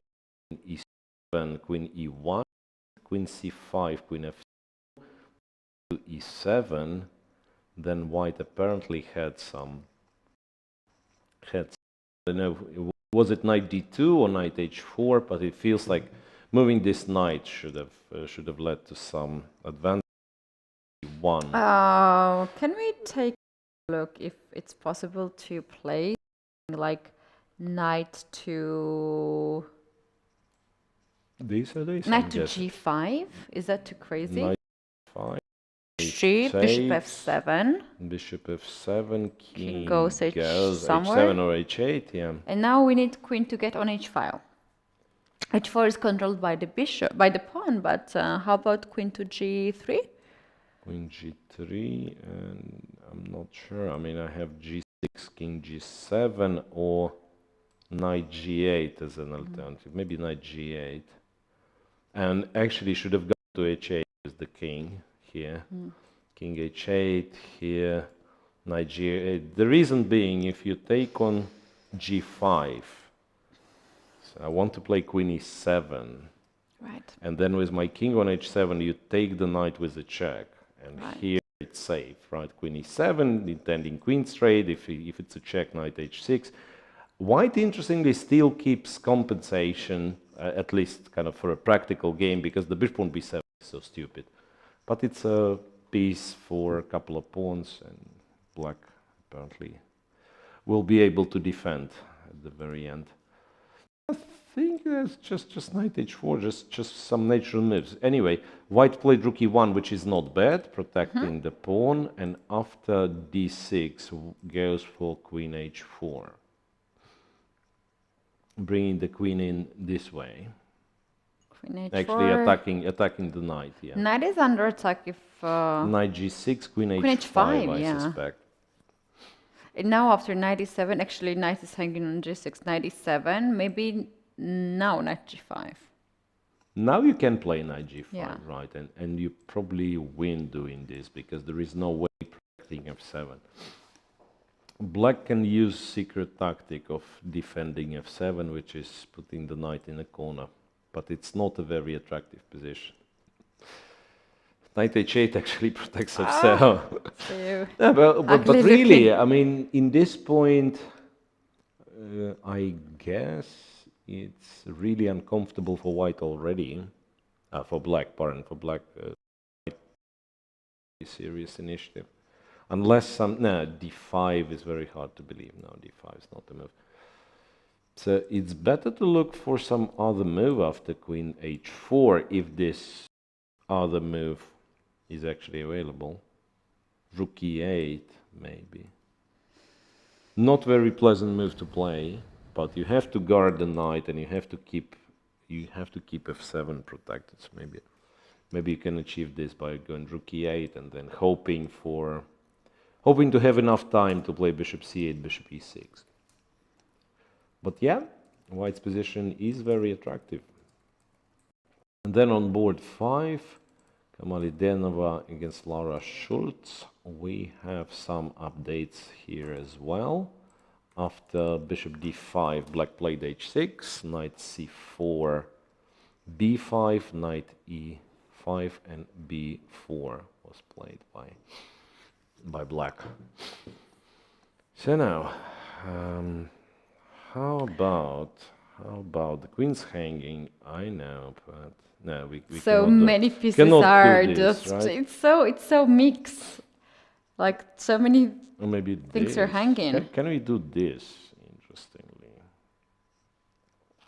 bishop f7. So if rook takes, knight takes, the queen is hanging same as white queen. It's a crazy position. I believe if you capture this, white should be close to winning. Like check, king. I mean, we probably don't go to f6, right? So king f8, and some move like knight h4, perhaps, right? Yeah. Knight h4, f4, f5, and knight g6 is a Probably threat. king e7, e8. King e8. Ah, yeah, king e8, because for some reason I thought there is a check on g8, but the knight is no longer pinned. Yeah. So king e8, but still, I would believe that white has good chances. Still some knight h4, maybe, you know. Queen g3. Not say not to take the pawn, but kind of to clear the third rank for the queen. So the material would be rook and not just a rook against two minor pieces, but black forces are so unnaturally kind of put on the board, right? The bishop on a8 is not doing much. Yeah, that'd be an interesting turn of events. Otherwise, you probably move the queen and just play this position. Yeah. On the board 6, we do have a lot of pieces on the board. Maybe this is interesting for our viewers to check it out. What's This happening. one, not a single pair of pawns being traded. Okay, No, and all the pieces are on the board also. That's interesting. So French defense, right? A very funny line. So knight c3, bishop b4, which is known as Winawer variation. White goes e5, and then black has a sharper system. The sharpest being c5, of course. You can go knight e7 as well, but this is something you don't see very often. Queen to d7.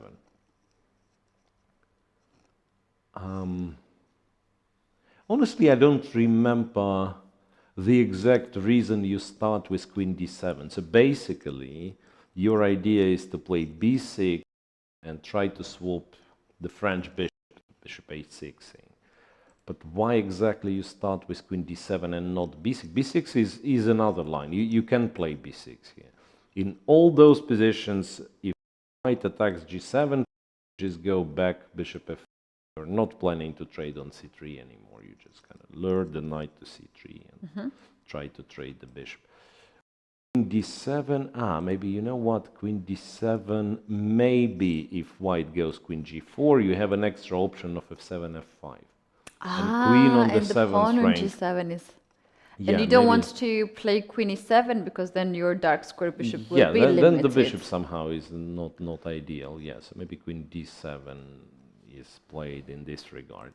So anyway, queen d7, and white continues in a in a very modern fashion. You don't know what to do. Push the h4, b6, h5, h6, bishop d2.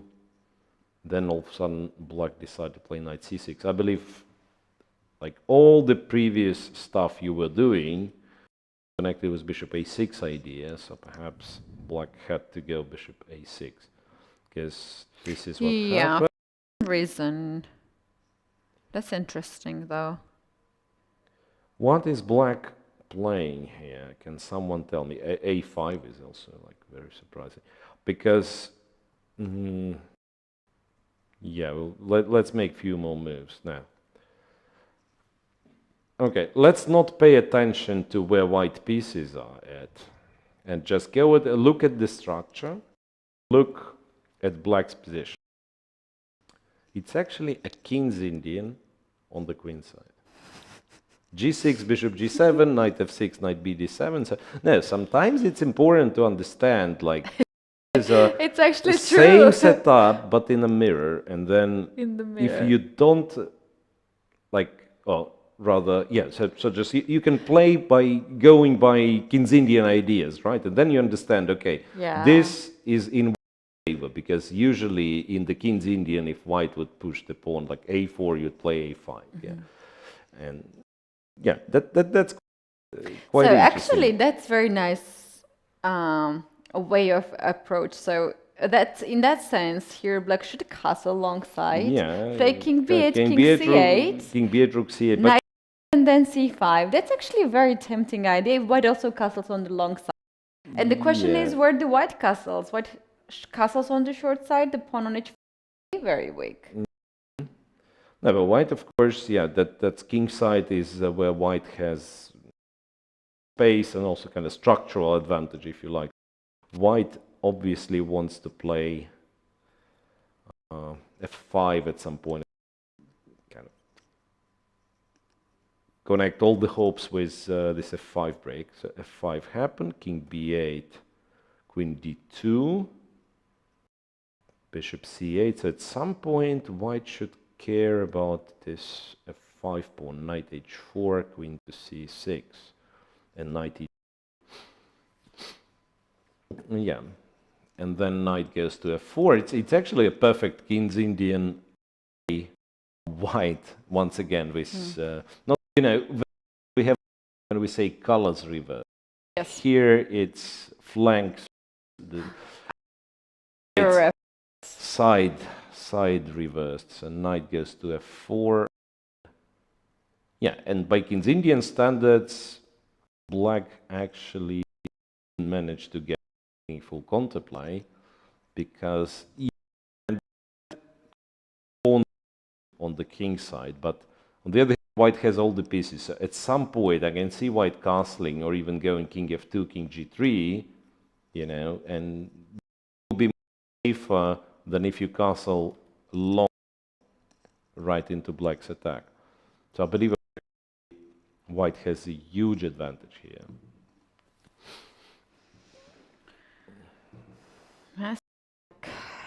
There's more space here. Yeah, and it's just easier to play with white. Nearly all the pieces are quite passive.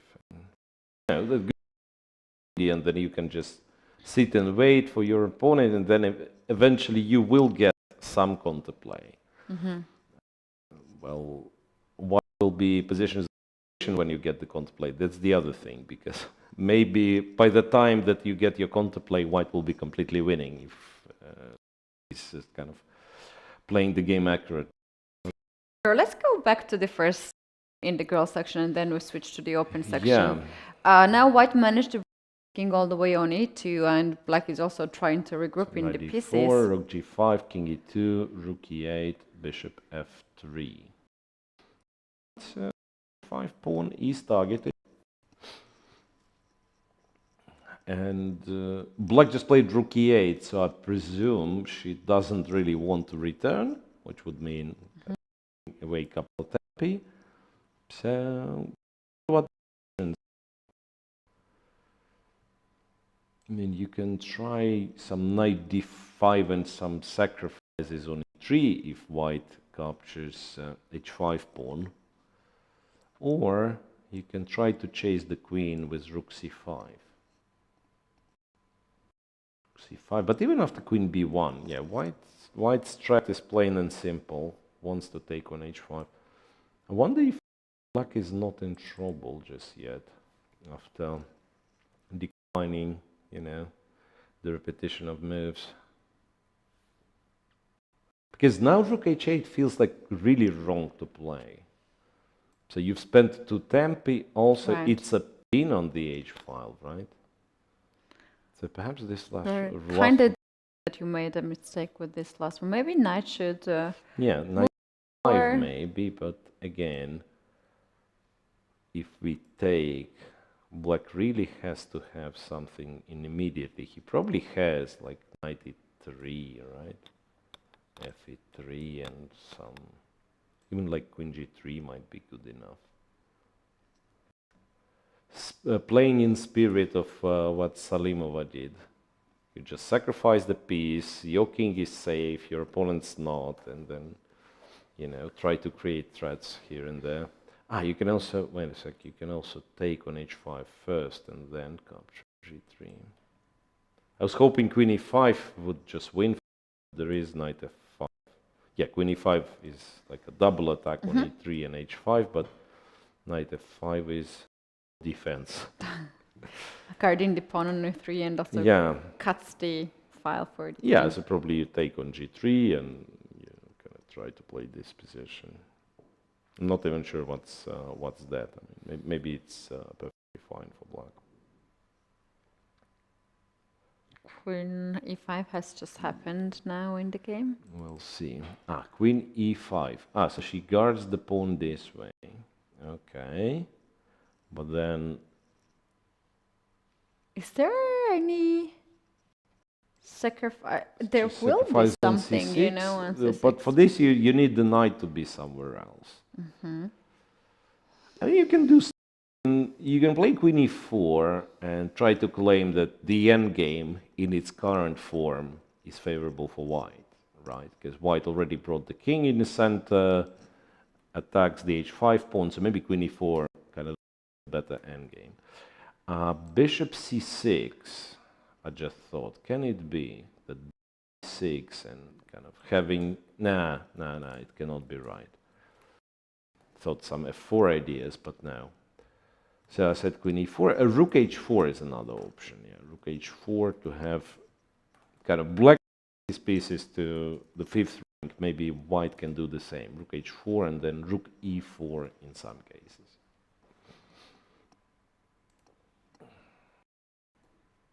Yeah, white's better. White's better, and this will be super important if all of a sudden Beidulaeva wins once again. And her closest rival, It's Salimova, Salimova. if it doesn't win, then it's a huge statement. You're leading the tournament, 2 rounds left, and only one person, the kind of closest person, is 1 point behind, and also she's alone, right? Yeah. So you'd probably win the tournament with 2 draws then, if you win You know today's what's game. the best feeling? When you win tournament 1 round before. Yeah, that's the best feeling. That's a pleasant feeling indeed. Check, rook e3, bishop e4. Okay, that's what Zala Ur did. Also very reasonable, it seems. Rook e2, and or not really. Now black has the repetition. Okay. Now black has the repetition. How is that? So look, we've got to this position where we were looking at king f1, and maybe it was some chance, right? Rook e3 was a choice, knight takes d4, and now instead of castling, which as we know would lead to an position, white plays bishop e4, threatening to castle. So black goes knight f5, attacking the rook. Now if we... Can I take the knight? If we capture on f5, I guess this is enough compensation. Like takes here, takes on f5, and we cannot castle with white. We are a pawn up, but this one's weak. E3 can be targeted. Yeah, honestly, I would choose here black pieces. If I play this maybe black is even better. Yeah, so that's why we don't take on f5, of course, but go back to e2. But once again, black also doesn't have that much liberty, because if you let white castle, he'll be simply a pawn up. Go e8, perhaps white say plays queen, not sure, queen b1 maybe, knight d4, rook e3. Yeah, it's like even if black spends these two moves, white needs to castle, right? So black has a move now and then, let's say, one more move after white castles. Even if black captures the c5 pawn, at the end the bishop b7 will be still a pawn up for white. So I think it's a fair result, in fact, if black just goes and repeats after rook e2. We'll see. It seems very unlikely, though, to be honest. Like, kind of, if my read on Salimova is correct, that I mean, I had her in the studio, I have seen her games, and the feeling is like she's, you know, she's ready to take risks. She's ready to push, even sometimes kind of taking unnecessary risk just to win. Well, it is last tournament for her. She needs the title. She would not even care to lose some of the ratings, to lose the game and lose some of the rating. So I think the main reason why she's ready to take all these risks. Like Esipenko, for instance. Yeah, Ispenko is not taking that much risk. I mean, it's just the tournament doesn't go his way, right? Yeah. Okay, just checking out of curiosity. Board 3, board 4, board 3, nothing to look at. Board 4, white actually managed to force this knight to g6, but then all of a sudden went to g3, not to h5. And move queen g3 seems to be far less challenging. And I have a guess why, because after king h7 with the queen on h5, you would just win with knight g5. That's Here true. you don't have knight g5. Can we still try? Yeah, I like mean, knight you h, queen h3 here? Queen h3, yeah, but I thought, once again, I'm not sure it works, but maybe you can do f6. Bishop e6 then, bishop c8, Bishop c8, yes. bishop f5. And when I take, you take with the queen. Oh, Wow. oh, maybe instead of this, was there knight g5 or knight somewhere? Well, Because you see the bar went all the way yeah, up. I knight think it's g5 winning wins, yeah, there. knight g5 wins. And here probably knight f4 is strong, you know? Yeah. Because e3 pawn is pinned. No, I mean, it just feels that queen h5 was stronger. But yeah, we shall see. Anyway, white's better, even after what she did in the game. So actually, knight back to e7 was played. So white has a chance to go queen h4, queen h5 once again. Actually improved her queen's position, right? So queen h5, then back, and knight e7. So white played queen f2, g3, and is to move again, right? So white can say play knight h4 now and say. Yeah, let's try it again. I have something else. Right. Miro, shall we go to the open section and check it out first board here, what's going on? Sure. First board, it's a mess. Look, Evich is much better on the clock, but something about his position is that I don't like. h4, h6, we've seen this, and up to this point he was playing extremely fast. Knight b4, and then, as you can see, computer is very happy with how it looks for white. So I wonder if white should take. On b4? Yeah. Take b4, Take bishop on takes. b4. Yeah, I mean, I was even debating the exchange sacrifice because, like, yeah, you're an exchange up, but I do get access to some squares like knight d6 and so on, right? I win the pawn back, and d6 square is, yeah, d6 square is nice. It's a big call. There's also this one, like g4, g5. How do you react? Like, you don't want me to take, you don't want to take back, you don't want to play h5. Basically, no good reaction. So probably black is not worse here, but I believe white should have enough compensation, or just after knight b4, maybe just take, move the rook, because you were already, you kind of were ready to sacrifice the pawn. So take, move Rook the rook to d1 say here. d1. Yeah. Now this guy is hanging once again. If black take, white takes back, wins at tempo, and then who knows? Probably you continue with the kingside play. Went queen d1 after knight b4, which allows to get this knight to d3. So knight d3, rook e3, and then c5. So it actually does look very scary. And Ivich's next move, knight h2, I don't know, he sacrifices another one on d4 and obviously is planning to deploy the queen to h5. So say if you are capturing the pawn on d4, I believe his plan is to take on d3 with the rook. Right, and then if c takes, some queen h5, you know, and from human standpoint, it looks quite well, right? I mean, white is getting all the pieces he can, potentially, to attack the king. I'm just wondering if there is some refutation related to knight takes e5, and the rook is not trapped really. That's tricky. That's tricky. It's like rook is not trapped really, but you will have to play rook f3, which is a very awkward move, and then black can just go c3 and so on. So it's more about initiative, right? Black is good on material. It's 3 pawns against the piece, but white pieces are so terribly placed that black is probably much better here. So Kozak. 10 minutes for Adam Kozak. It's only move 18, 22 yeah. more moves, right? Before the increment. Only move 18, yes. Oh, this game can end before 22 moves. It's so sharp. It 10 might, minutes yeah. on the clock, It you're might. still thinking. It might end before the time trouble, yeah. Or rather before time control. Second board is actually quite boring for the time being.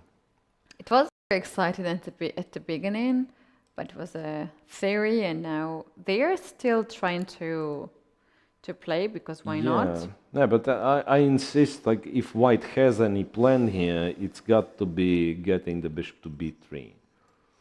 Because, yeah, I do not believe white will win the f7 pawn, but imagine, like, I all that, and by that time, like, I don't know, moves the bishop, goes with the king, goes f6.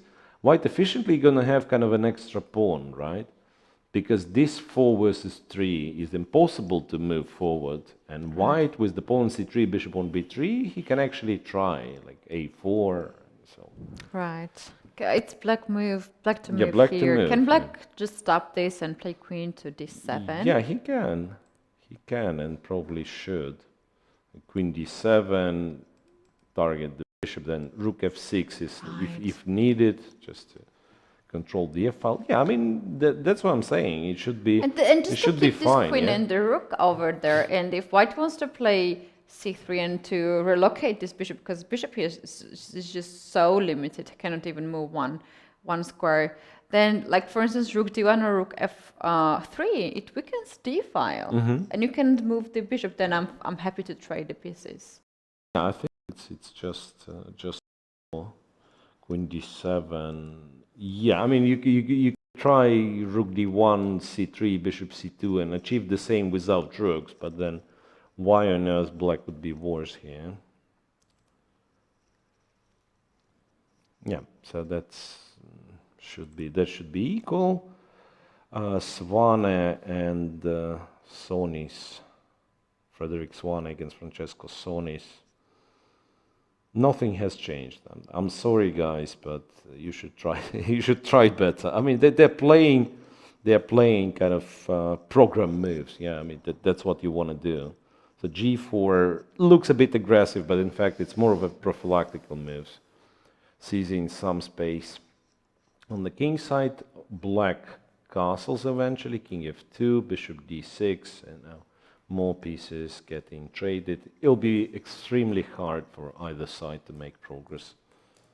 If anyone, I think it's actually black who can dream of some f5 and then threatening f4.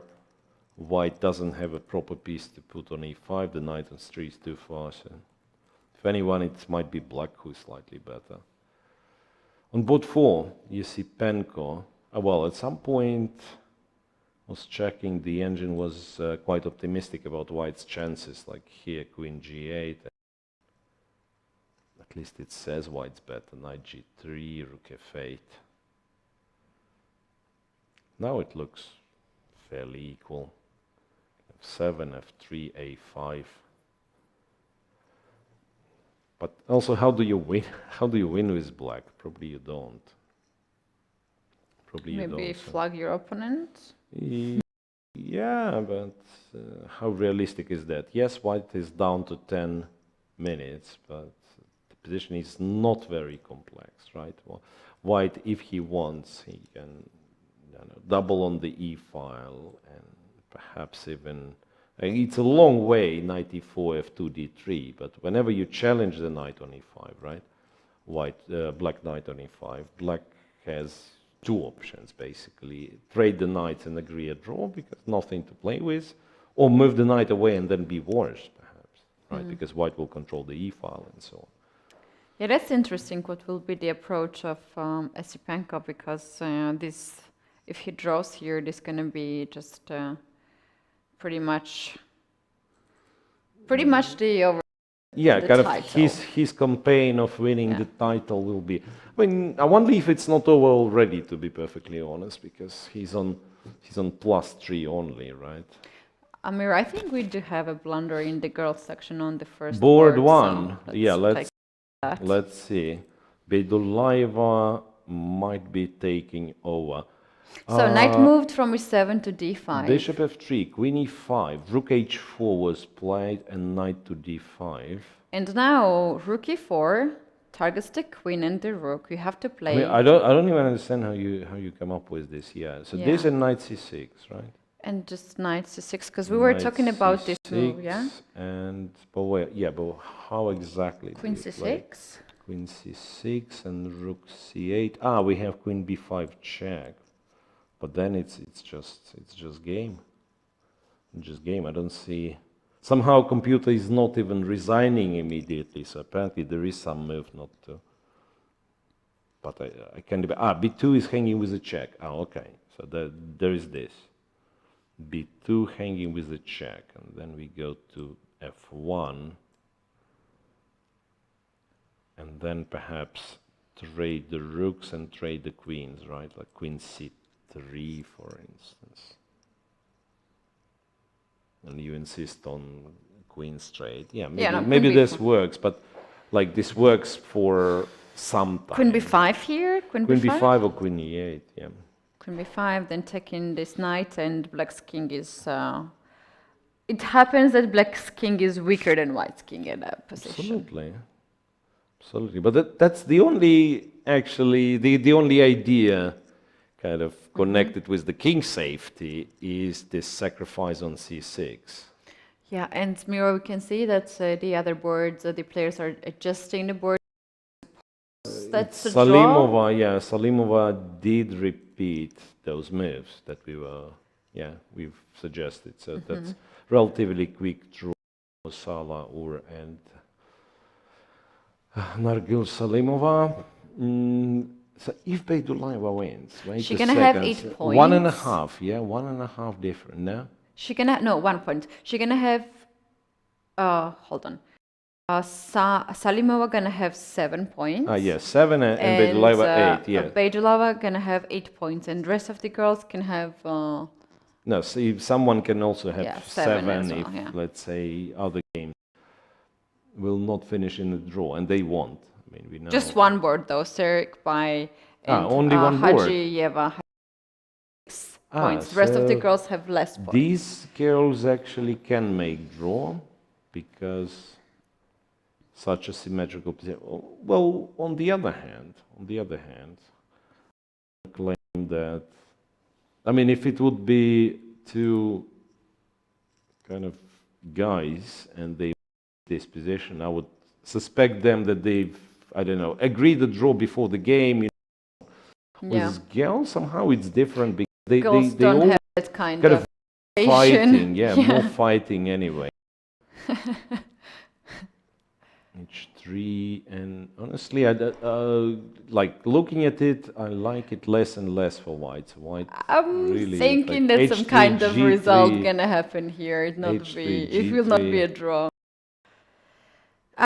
I was just looking at what possibilities we might have if Bedulayeva wins this. She has not played against Zala, so perhaps they will play next round. Yeah, she could be paired against Zala, or she played against Hajiyeva as well. Paired Hajiyeva. She didn't play her. No. And yeah, but that's really confusing. That is really confusing. Okay, so that's 3. Board 4, as we already figured out, has less points. Same for board 5. White actually couldn't convert her initiative into anything real. The b4 went for queen d3, but this is black to capture on e5. d5, capture on d5, and knight takes f7 is no longer an issue, so black goes right. Yeah. Eventually we can say that the gambit white play did not pay off. All right, and on board 6, I'm checking this King's Indian type of thing. After 82, knight g8 was played. Takes on e6, knight f4, knight f3. Such a terrible setup for black. I mean, it doesn't matter what you do. I mean, it's still awful. And when when the king side and the center is not they're not stable anymore, when the files will be open, white can actually castle, because yes, you will be having an attack here, but black is nowhere near having an attack, right? And then king side is falling apart. Right. She done it just kind of a little bit more precise, though. So knight f4, bishop e7. Yeah, maybe it's fine. Knight. Still big advantage for white.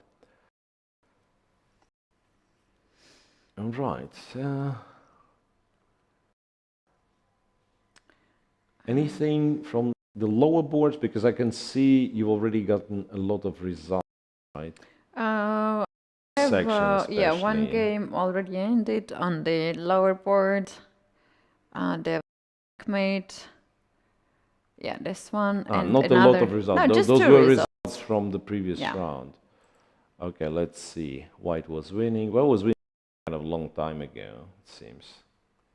So we don't even know when it went wrong for black. This is still... I know this one. I think knight g5, right? 6, bishop d6. Okay. Knight e5. No surprises here. No surprises here. And then all of a sudden, oof, f5. What a move. I mean, it looked great, but maybe you could still fight. But after f5, knight g6, just everything. Right, so that result, draw on board 2. These are the only results we have for now. Yeah, for now we do have one game draw. ended Murzadar against Kazibak. That's ended in a draw. Yeah, but that's open section, I believe. Some solid line, perhaps just a theoretical line, ended up being a rook endgame, 4 pawns each, and that's about it, right? Maybe we have some results on low. We have about 6 results in open section by now. But most of them, like there are a few draws in the middle, and a win for can't even see. But yeah, but that's like both 30, so basically not a leading group by any stretch of it. Right. Let's now take a look at the head-to-head results of the players that are playing. Some of the one board is already done on the top board, but it's now time to once again ask our producers to bring these graphics over here. So Ivich and Kozak, they have played the over the board tournament, and there was at World Youth Chess Olympiad under 16, and they have played only one game, and that game ended in a draw that happened in 2016. And the second on the open section. This is impressive, in fact. Yeah, so Gadimbaili won, and one could think it matters, right, head-to-head score, but if you pay attention to the tournament and the year it was played, so it was 12 years ago. Can you believe under it? 8, yeah. These players are European so young, youth, and they have played so many years ago against each other. Yeah, under 8 European Championship. I'm actually wondering, I mean, what happens in this case? Do you consider yourself a favorite? Like it was kind of more than half of your life back. Like you won a game at the age of 8. And do you consider yourself a favorite now? I mean, I'm not sure, honestly, because I used to have an opponent with whom we would play, like first games we played when we were 10, and then at some point we were playing like both being masters. Yeah. There wasn't like that much of a correlation. But another thing is that when you play youth championships, and it was working in this way for me. When I was winning against one player, then I knew that I was better, and I was very much confident. I don't know about 10 years; it's a different long time. I mean, here. if you win like tournament after tournament after tournament, yeah, of course you kind of habit for you and also opponent, right? I mean, so, okay, I'm playing Keti, so I'm supposed to lose. I mean, because I've done it 10 times, right? Sounds like that to you. But yeah, but that was a funny bit of stats, right? But, I mean, 12 years ago. Yeah, but Miro, this kind of situation in the youth categories is very important. Psychology, we're talking about this. Sometimes you're just losing because you have already lost the other times, like 2 times, 3 times, and it can be a huge factor for youth championships. But at the junior championship, which we have right now, players might not face that often, so we just don't have much of the statistics. And another game which ended in a draw, these girls have played but just it's also some years ago. But look, it's also just a couple of years ago, right? Under 18. For some reason, I thought it was under 10, but it was under 18. Yes, it's under 18. It was just some. Also, years was ago. a draw, right? It was a draw, and today there was another draw. I think right for this. I'd like to go back to the open section to board 1, Ivic against Kozak, because Kozak did play a move after knight h2. He did not take on d4. Instead, he went c3. Once again, move with a tempo, probably a clever, clever practical approach. He's down to 5 minutes. So what he does, he simplifies the game quite a bit. c3, the bishop is hanging, you probably have to take, and then c4, once again, too much stuff hanging, so you probably have to take on d4, and then knight takes on e5, black wins the pawn. Since this pawn is gone, it's much harder to imagine white attacking the king, right? So black is a pawn up, he still has this nice knight on d4, bishop is hanging. So all in all, looks like a safe advantage for black. Because the other line, the other line was sharper, maybe stronger, but you don't want to play some crazy positions when you want to simplify with 5 minutes on the clock. But look at this, David had a lot of time on the clock, and now he starts to think, and c3 seems to be the move that he is spending the most of his time on. Yeah, so I'm really wondering, was it really his play? Yeah, after cd4, it's still too early to go for queen h5, right? So you probably, the whole point was that you sacrifice the exchange, and then, yeah, then knight e5 is something that might be unpleasant. What was it? Something has happened. Ivic played the move. c3. I saw rook d3, and that's crazy. I don't know. Did he really It might be. Really? Rook d3, yeah, so if you take now, pawn takes, right? Still, I don't believe it. Like, looks like black is better in every given outcome. Can white take the h6 pawn in that way instead of c3? Bishop h6 here. So, okay, let's say I'm scared and I take. And queen d3 now. And queen d3 now. So that's what? That's...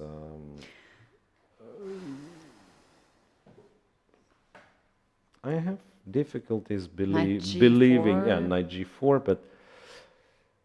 Black is a rook up. I mean, this is something that kind of somewhat disturbs me. I understand attack and so on, but black is a rook up. just to mention. Knight g4, yeah, probably you even have some stuff. And now it already says it's a draw, right? Yeah. Interesting. The other thing to do after bishop h6 is maybe to take the knight, right? So you take back, and then say, once again, I'm super scared, so I will take on d4. But then, yeah, then you can actually restore the balance. You can take on a8 and so on. Yeah, probably that's what he's planning. If this happens, yeah, bishop d3, rook d3, bishop d3 happen, and then, yeah, perhaps bishop h6 is what he's planning to do. Otherwise, it has little to no point, his previous move, rook takes d3. He's probably still, like, relatively lost, Evgeny. It's just that his opponent is down to 4 minutes, you know, and might say, might be like me, like take safer approach, and then it turns out that this approach was not the safest. Bishop f4, not even sacrificing, but just going bishop f4. Okay, this one I don't believe for sure. This should be completely winning. I mean, just take the horse and take the pawn, no?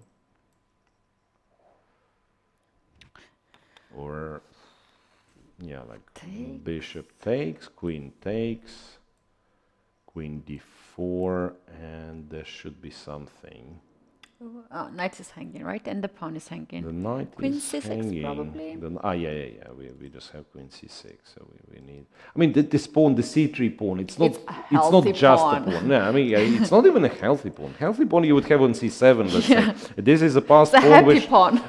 You a game in a couple of moves, it feels like, right? I mean, c2, bishop a3, and here you have it. So this seems to be like a rather clear-cut way of winning the game. So you don't need to be under any sort of wow, f5. f5.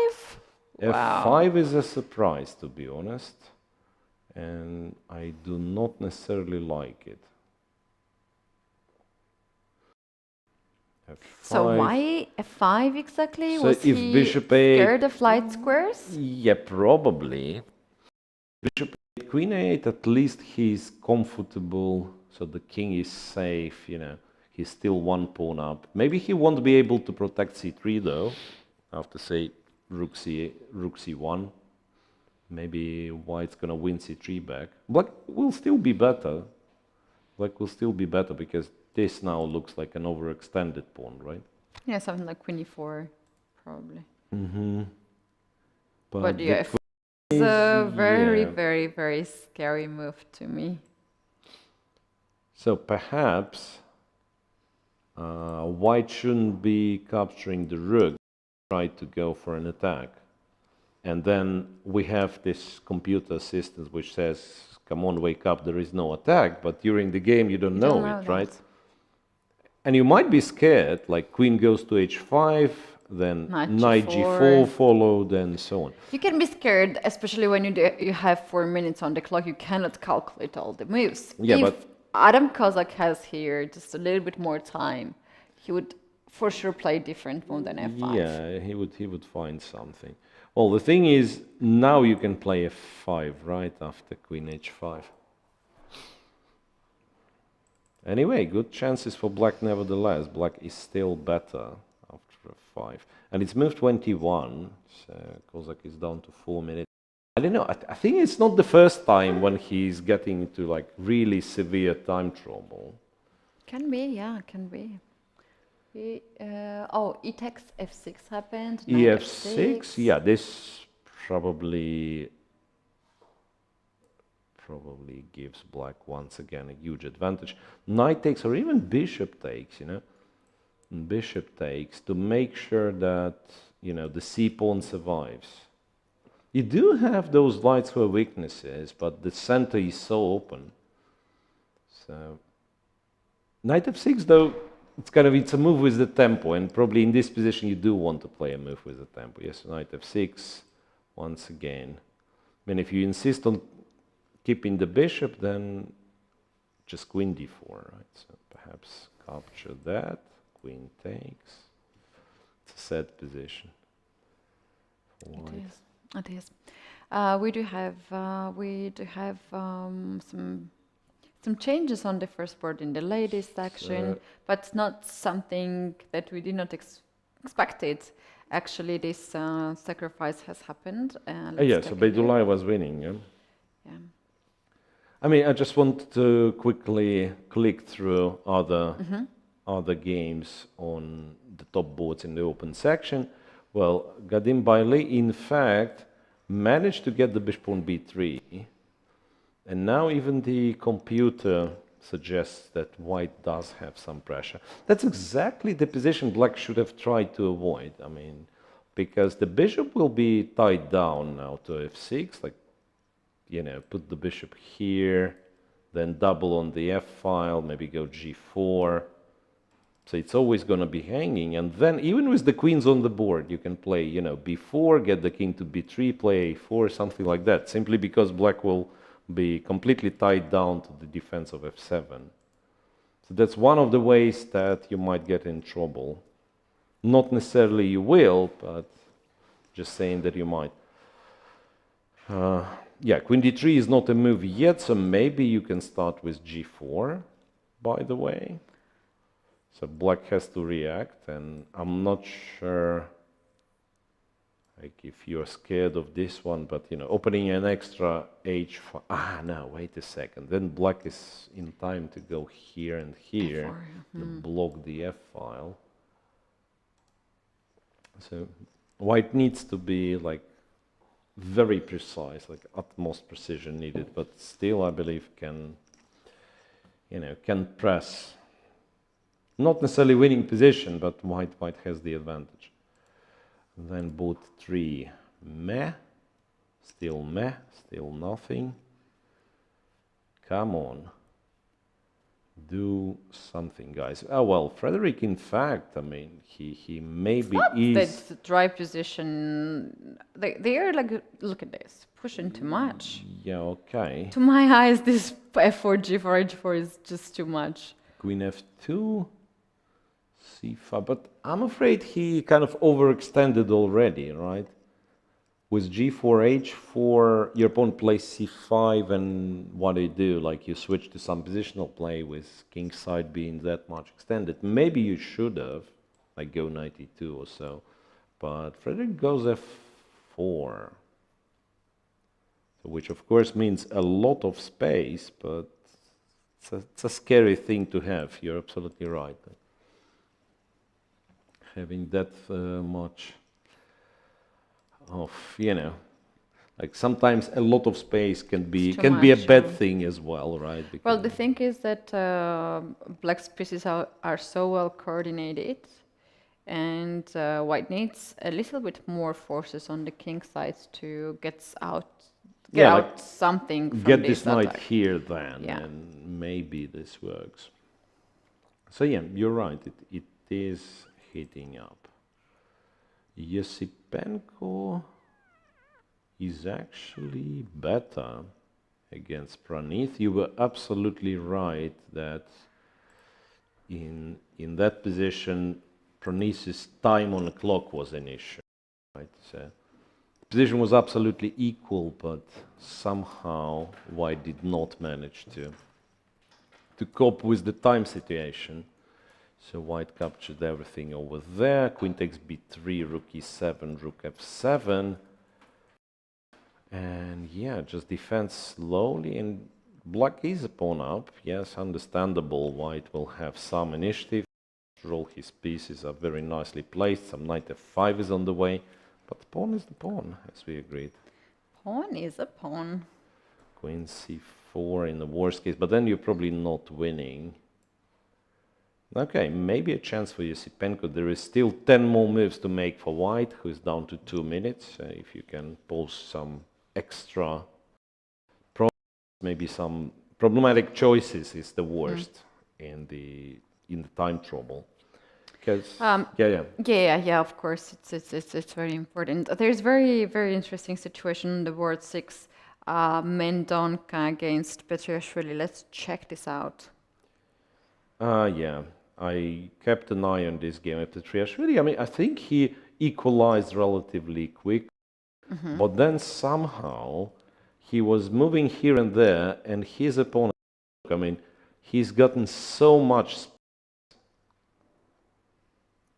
He's gotten so much space. H5, H6. It's a pain to watch. Okay, and now king very close to be checkmated. Captures on H6. How do we win with white? If I was we win thinking it with about white. knight g4 check, king f7, to try to And trap then the you bishop, cannot trap the bishop somehow. or to go for rook h2, bishop g5. H2, bishop g5.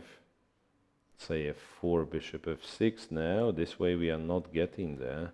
It's improved black's position a lot, yeah. So yeah, f4 makes me feel like it's more accurate here. F4, and if knight f5, we just start doubling on the h file, perhaps, right?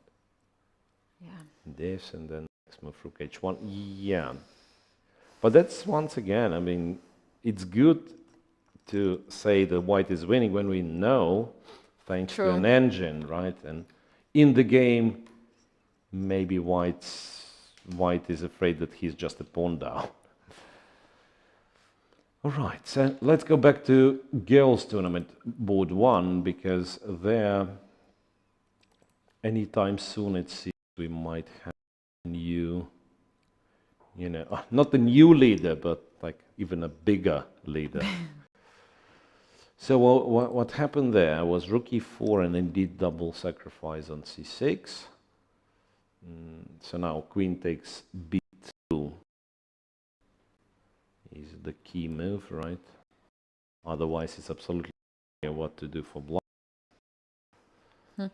I think the fact that Beiduleva has already had this opening earlier, it gives her the advantage to know the situations better, to feel safe in this position, and to know more and more ideas. Because when you know the thing, because you have analyzed it, and then to know because you have already played it, and then analyze it, it gives you big difference. So I think today she's very confident, and yeah, but that's correct. It's just that I'm a little bit puzzled with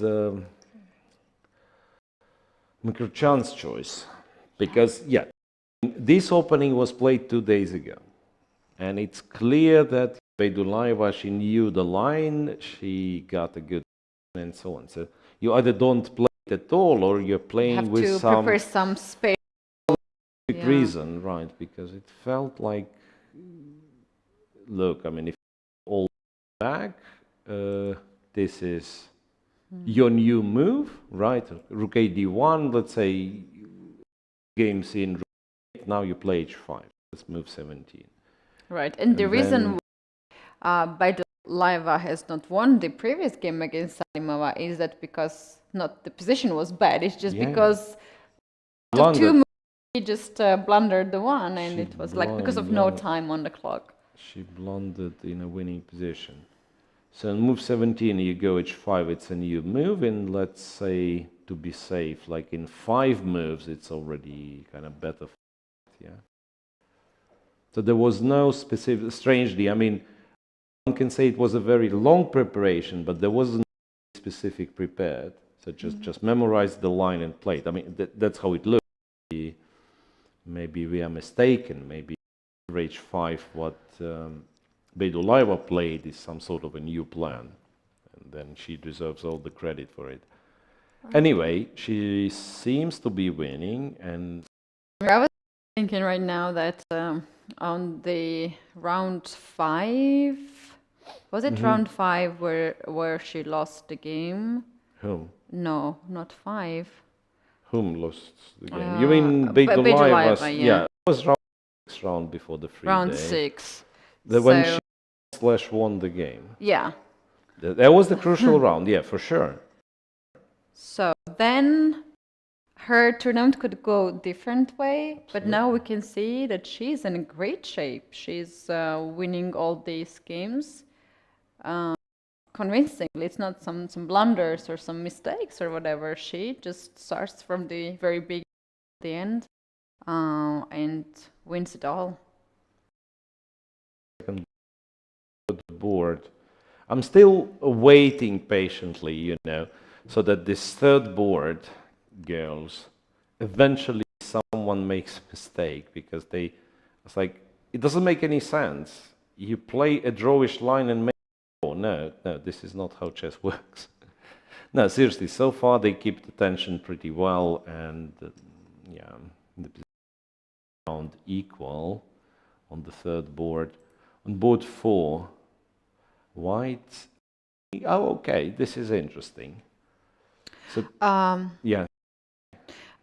Can we go to the open section on the first board, because something is going really, really crazy in here in the current position. EF6, knight f6. Ah, okay, so Ivic basically plays all in. So he went bishop c2. Black goes bishop d6, which is a bit of a surprise to me. I mean, I don't know.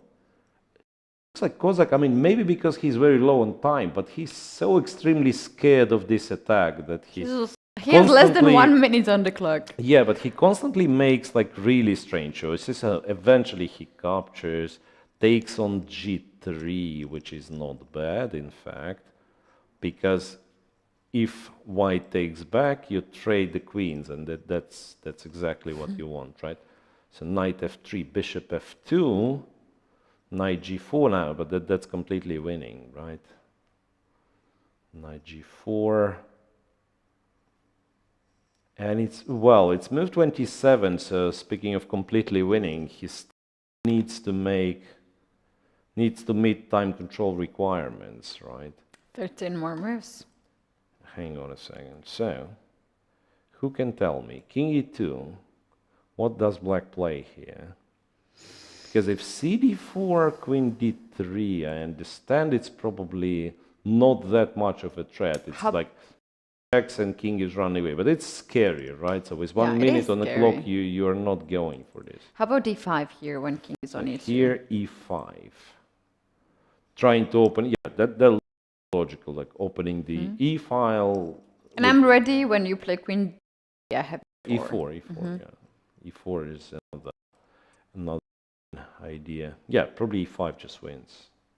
Probably e5 just wins after king e2. What else can you possibly do? I mean, if you go to g3, then it's even worse, because knight e3 takes the bishop, takes the pawn, and it's a huge material advantage for white, for black, yeah, apparently. So he's just winning after knight g4. King g2 is now impossible. Knight e3 fork, and black wins the queen. King g1. No, but knight e3. Knight e3, and you get the light square bishop, and light squares are not that weak after all. Yeah, and also you have a rook up or something. It's like it's an exchange and 3 pawns. So like extra. So rook. the moment you're checkmated, you win this game. And knight e3 and trade the bishop really helps with not getting checkmated part, right? Right, and also so king e2 is the only one, and then e5, and then I don't know how you continue, because you are still in exchange die. So something like that is also out of question, because the moment the queens are traded, yes, it's still an awkward knight on g4 and so on, but it's such a huge material advantage that there is little doubt black is winning.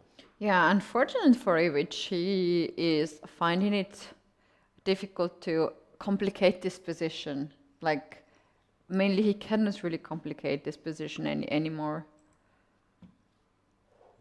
Yeah, but he apparently just blundered something.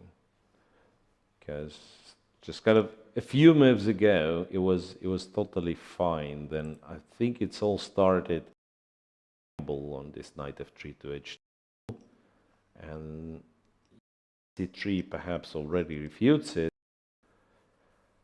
But when he decided c3, I will not go for this bishop c3 line. I'll come something, and this is where it really went wrong. Bishop was way too much. The bishop g3 is a clever tactic. Bishop g3 is a clever tactic. Knight g4, and yeah, well played by Adam Kozak. So if he wins, let's see what Kacharava does. This position where Kacharava is certainly not likely to win. I mean, with black, how do you win this one with black? So quite possibly Kozak will be a sole leader after, well, with 2 rounds to go, after 9 rounds. Let's take a look on the third board. Svane and Stanis, they have a bit of changes. Okay, there is some, yeah. So Svane pushed all his pawns forward, and as a result, his own king is weaker than black. So in fact, yeah. The queen can go to f6. Black's knight is a little bit strangely placed, right? But that's about it. If you think of all the rest, black's position is superior, so I won't be surprised if black is simply better here. But these guys have less points, right? These guys have less points. It goes like this. Svane has 6 points. Right, so it's Kozak and Kacharava on what? 6.5. Svane, Gadimbaili, and Ivic on 6. Yeah. And rest of the guys have 5.5. Yeah, like 5.5 for a bunch of players. So some moves followed. Okay. So Ivic went king g3, gets 93 in reply. Okay. There is a slight chance. Look, queen d3. You also have knight f5, which is even worse. You don't have to take. I thought you take the bishop, and let's say some rook h1 happens, and at least some checks. Right. You probably just lost after knight f5 though, because I mean, how many checks do you have? Miro, you were asking some change in the third board in the girls section, so let's get right there because we do have a blunder and we have to check it out.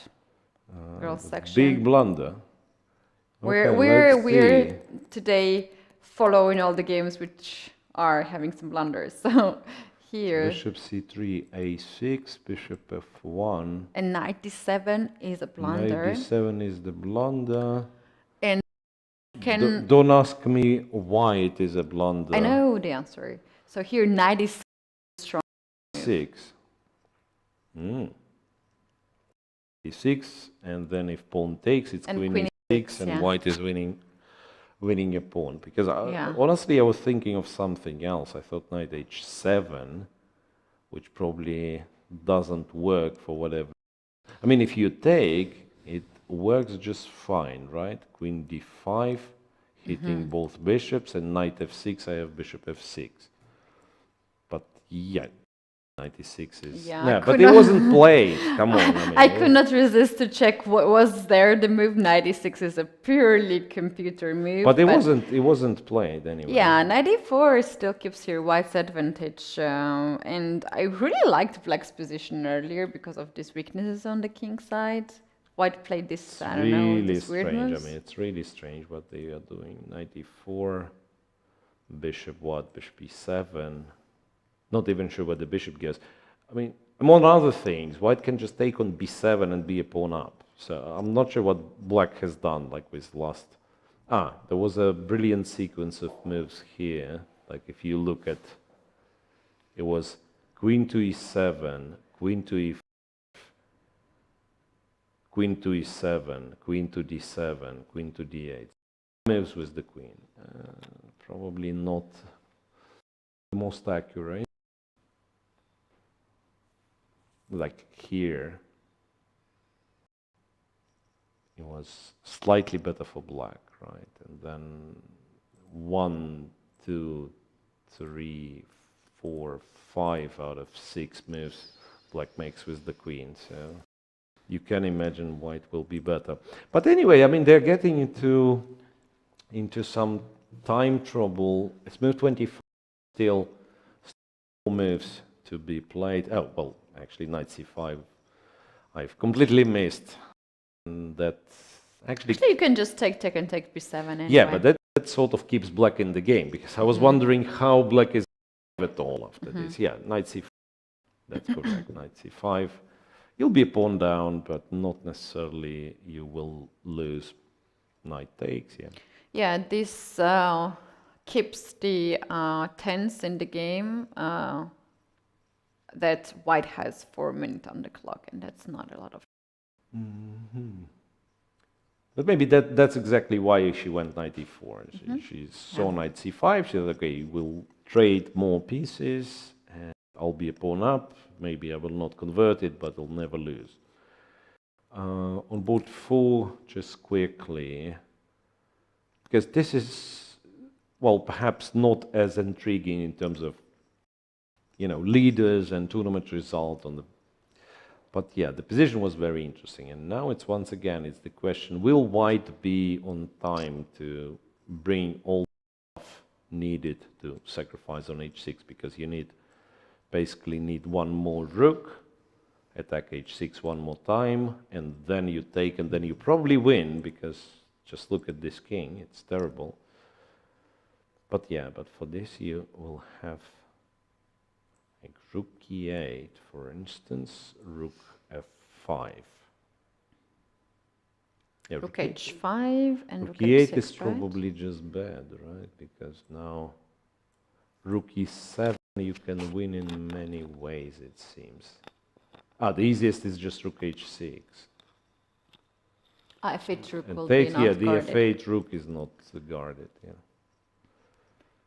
All right.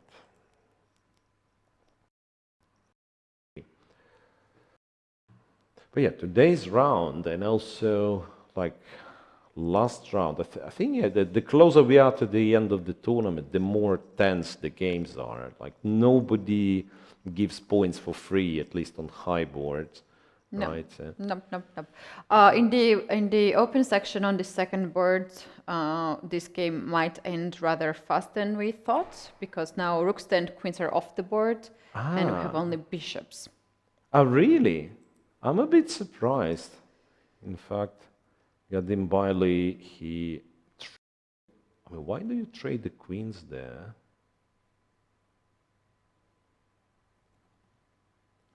So surprised. Okay, I mean, so this is just, I mean, this is just a draw, right? This is just a draw, apparently. You do win the pawn, though. Well, I can play win king the pawn, g7. yeah? King g7, bishop d5. How do you save these guys? Bishop d5. It has to be played because you're gonna, Yeah, trade at least 5 one and pawn. b4, and then this guy is lost. It might be that this is this is the whole idea, because I'm kind of threatening to play b4 and then start collecting these guys, right? So black, in fact, has to arrange some counterplay as quick as he can. But Miro, this king h6 seems to be here lose off the tempo, and the big mistake, because black could play bishop bishop e7 here, right? Yeah, but you can still do this, right? Bishop d8. But you'll exchange one pawn, but the other is gone, right? So in order to keep both pawns, you have to be in time with the king.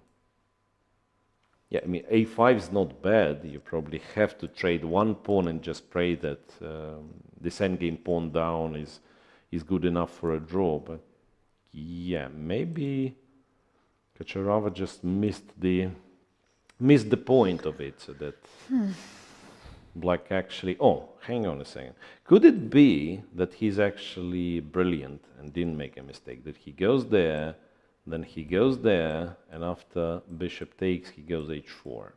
So he got rid of those pawns, but his king is very active, and he'll be, he'll be, you know, attacking those pawns and hope that the bishop will never get a chance to collect the queen side.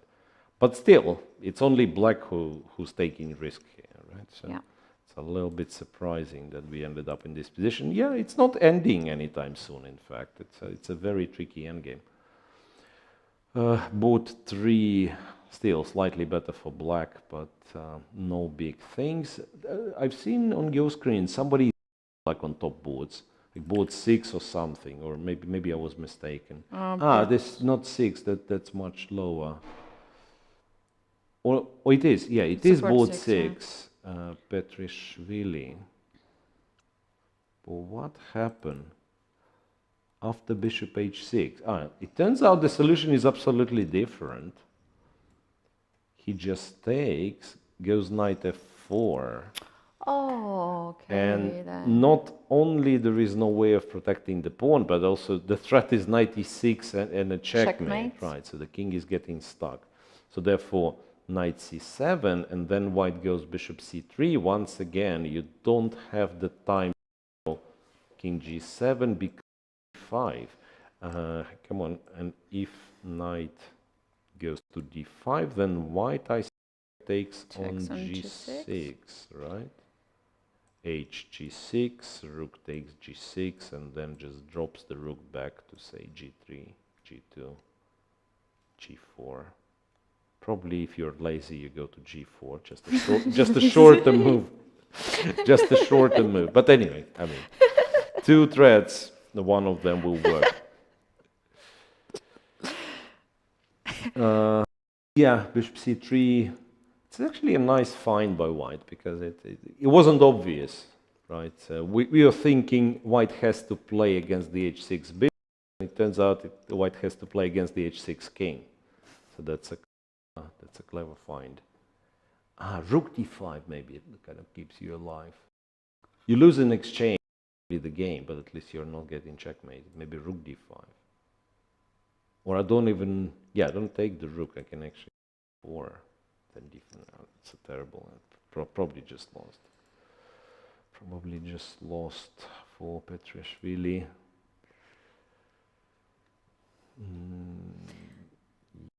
Both 5. Nesterov is probably winning. Yosipenko is entirely winning. Oh, this is something. This is cool. Rook is it? Gone. What's going on? Like the whole rook is gone. This queen f4. So now you can't f7. You can't take on f7 because I mean you can take once. It's rook f7, queen f7, then knight g4 check, right? So he went rook f1, and then black just captures on f1. So now if you take on f1, it's knight f7. Black has 2 rooks against the queen plus 2 extra pawns. This should be easily winning, right? And alternatively, if you take over here, knight g4 wins, and then just queen takes back on. Wow. Yep. So you were right. That the position was equal, maybe slightly better for white, but black had more time and perhaps the pressure on the Indian international master that, okay, he's playing the top seed and so on. He was trying to be extra cautious, did too much, and seems the over soon. Knight g3, knight to d7, so once again. It's so outposts, so knight to d7 will transfer it to e5. Those extra pawns obviously help. So black is no problem normally. I suggest to go to the girls section on the first boards because we do have a bit of changes there. The game is not over yet. Well, it's changes. Queen b2, rook e6. Black kind of runs out of the out of pawn. Can someone tell me what's wrong with queen takes d5? I mean, nothing, yeah. You can always trade the queens. I understand, yeah, I understand. Okay, three extra pawns, surprisingly.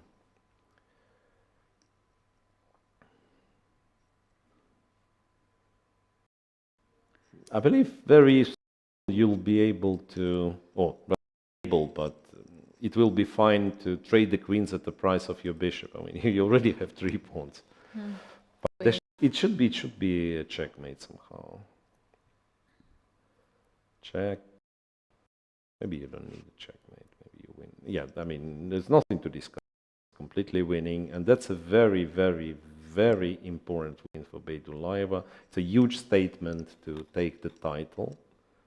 So once again, 1 point lead in front of Tsatsalashvili, whom she already played, and that seems to be the only procedure, right?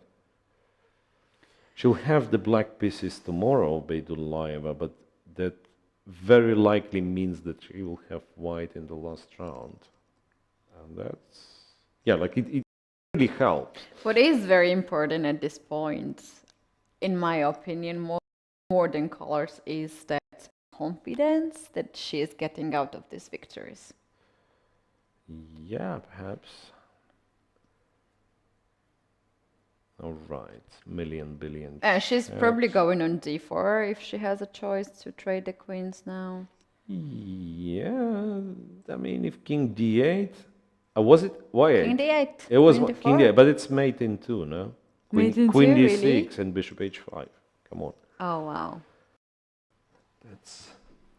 Oh, yeah, queen d6 has been played and we have a hand. Ah, yeah, queen d6. That officially means that Beydulayeva is leading the tournament with 1 full point, Yeah. right? With 1 full point going to the last 2 rounds. So that's actually a upgraded version of today's, because Salimova was chasing her half a point behind her, and now 1 point. Yeah, now that's huge. 1 full point. If Serikbai wins or loses, right? If Hajieva wins on board 3, guess that means they equal in points. Salimova. Can you confirm on this, Keti? Sorry, equal points with Salimova. 7, and if both 3 wins any of the board, it will be 7 points as well. Anyone else cannot really catch up. Yeah, so that's what I mean. That is probably an important game on board 3. It started really being lackluster, but well, actually, at some point it was, yeah, the engine was claiming white is winning, completely winning, but I don't like what white's doing.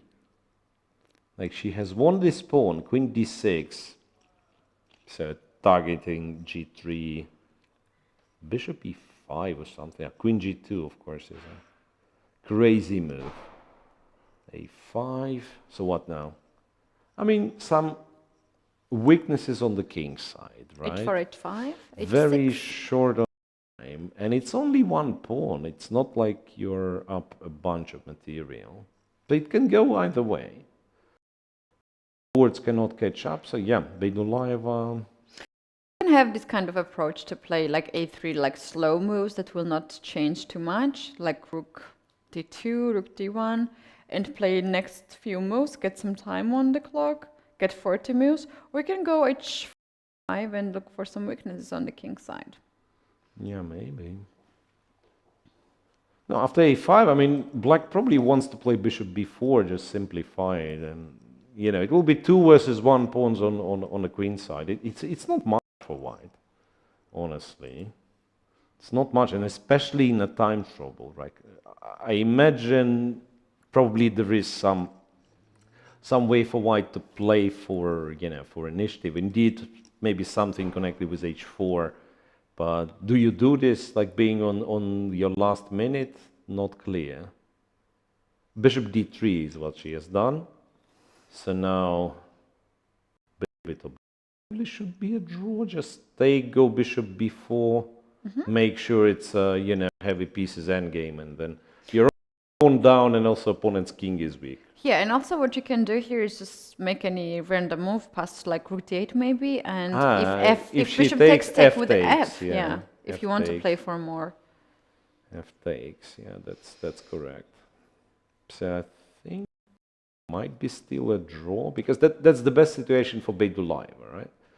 So like if this game is drawn, she's 1 point ahead of Salimova and 1.5 minimum ahead of everybody else. Boot 4, just quickly. White's completely winning, apparently can take on h6. Then d6 will be the final blow. Yeah. She goes d6 first right away. 6 first, which is also fine. Yeah, which is also fine. So white just wins. So Livia Yarotska, 2089, so lowest rated out of the leaders. So, but she probably has a very good tournament. We haven't seen her much on the top boards. And on the 5th, don't even recognize the position, so apparently... Yeah, wait a second, it was this gambit, I mean, come on. Where are the pieces? Can you believe, I mean, it was this sharp, yeah, where it is, this position, this position was very sharp, and then this, and a lot of pieces, and then what we have in a final is something like similar. You would almost think it was some d4, d5. Yeah, right? I would think it's some Benoni, some it could have been Benoni, like, so black sacrificed the pawn with c4 and then won the e4 pawn back, or Nimzo as well, not the Sicilian. Right, we see that on the camera, the board for the girls section. Boot 4 is over, yeah. Yarotska, Jana Schneider has been ended. White won this game, and that leaves us only board 3 in progress in the girls section. You mean the top boards? Yeah, yes, top it's boards. half a tournament's progress, but in terms of boards we care the most, sort of, it's only board 4 which can change. Which can change the situation. Which can affect the situation for the leaders. Back to the open section, Ivic Kozak are still playing. Wow.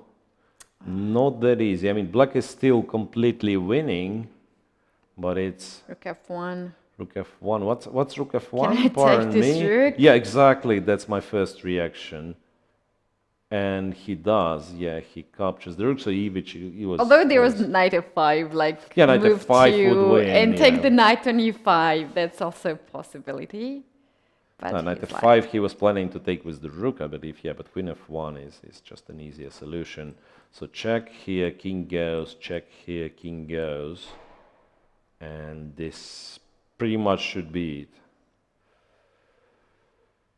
Queen d7, king e5, and you ran out of your out of army. You don't have stuff basically.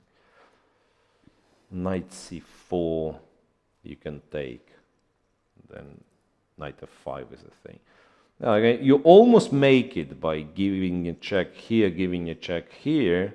You almost there, but not like there. king e4 wins, and regrettably for white, also king f6 wins. I mean, you lose the queen, but you won that much material.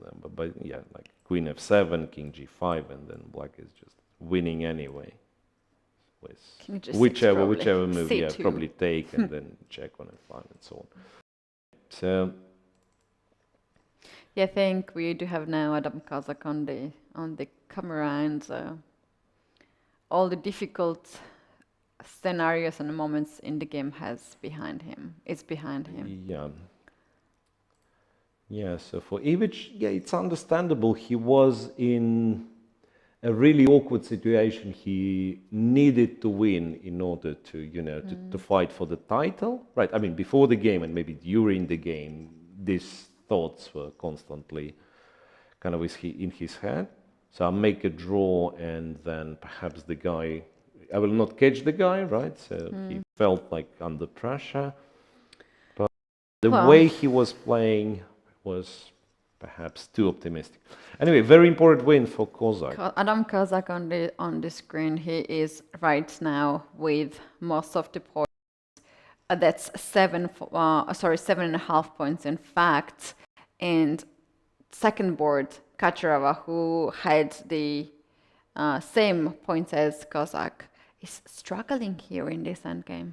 Looks like he's completely lost. He listened to me suggesting this line with king g5, which is probably a terrible line, and he went for it. Bishop f5, king here. White just plays b4, right? White just plays b4. No. What does white do? Interesting. I was thinking, Because the board says like completely winning, right? I'm just thinking, how about we get king b3? I go with the king, you mean? So the bishop guards stuff, and then the king just goes and wins yeah, could be this. So just go king b3, you want to play king b4. Bishop b7? Nah, you see? No, it's not what bot wants us. It might be winning Why anyway. not? I mean, don't like really get. b4 might be winning. No, I'm not instance- convinced that b4 is not winning. For instance, let's see, king b3, Yes. bishop e7, Just a second. Yeah. King b3, bishop. e7 to stop us, Okay. right? And now play a4. Mm-hmm. So you probably pass, right? I don't know, king somewhere. Maybe go here. Now take on b5 and play c4. c4, and after b4, King e. king e3, and I'm just on time. So it's not as simple. No, I like your idea, it's just that you But had to... if we create instead of c pawn a pawn, then what happens? Like instead of a4 to go c4. Maybe you win. Then I think black has to react in a different way. If you Like go with c4 c4, here. he has to take. Guess he has to take, but this is probably lost. Yeah, Before this is- a4, b5, and your king is just This is probably shouldered. lost. Yeah, I had another idea which probably works as well, like to go before, what's that? King g2, yeah. To go before, to put the king on d3, and then just go after these pawns, and you know, like win 2 pawns, sacrifice the bishop for the h pawn, which will be there, and then you just win with 3 pawns on the king side, on the queen side. Still confusing the sides, but yeah. Anyway, if it means something, it means that Kozak is the sole leader, right? Kacharova cannot win this with black, possibly. So that means Kozak is the sole leader, and Kozak doesn't care much if it's if Kacharova makes a draw or Gadim Bailey wins. I mean, it means one person will be half a point behind, right? For Kozak, like he wins. If Gadim Bailey wins, he's half a point behind. If Kacharova saves somehow, Kacharova's half a point behind. Same goes for the winner of this game. If this game finishes decisively, then the winner will be half a point behind behind Kozak, so we'll be tied for the second. Yesipenko is kind of another half a point behind, right? So he's on 5.5. We had Kozak and Kacharova on 6.5. Mm-hmm.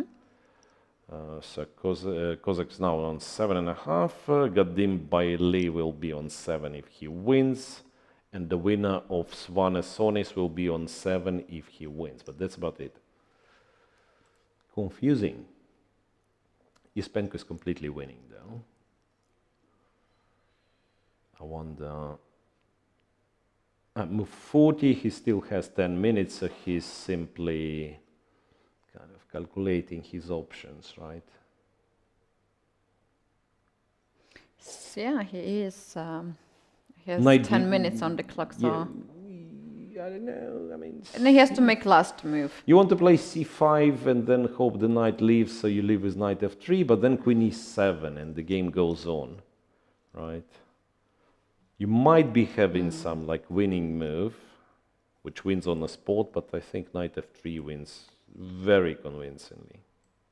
So knight takes, rook takes, and then honestly, once again, How you stop me to play rook g3, rook g2? yeah, exactly. I'm puzzled with, let's say, this evaluation, because I think like by that point nearly all of the pawns are gone. No? Like rook g3 will happen, rook g2 will happen, and that's just it. King g1. Anyway, Ispenk has enough time, so he'll probably win. And here, we just got to the time control. B4, I don't know, B4 played by Gadimbaili. So he preferred this way. King f3. Wait a second, King f3 is even worse because now you can go bishop c8. This is an easy win, no? No? Take e4 pawn? I'm just taking. I thought this is like. And king what? f3? But that's 3 pawns, right? 3 connect fast pawns, and this one's not. No, my running. point is that black can also take the g3 h3 pawn. No. I was hoping to protect it. And if you go here, I think. I mean, first of all, I can probably protect it, right? But this might be just an easy win, and then run with the. I mean, black takes and white runs with the a pawn. So by the time you win the bishop for the h pawn, these ones will promote.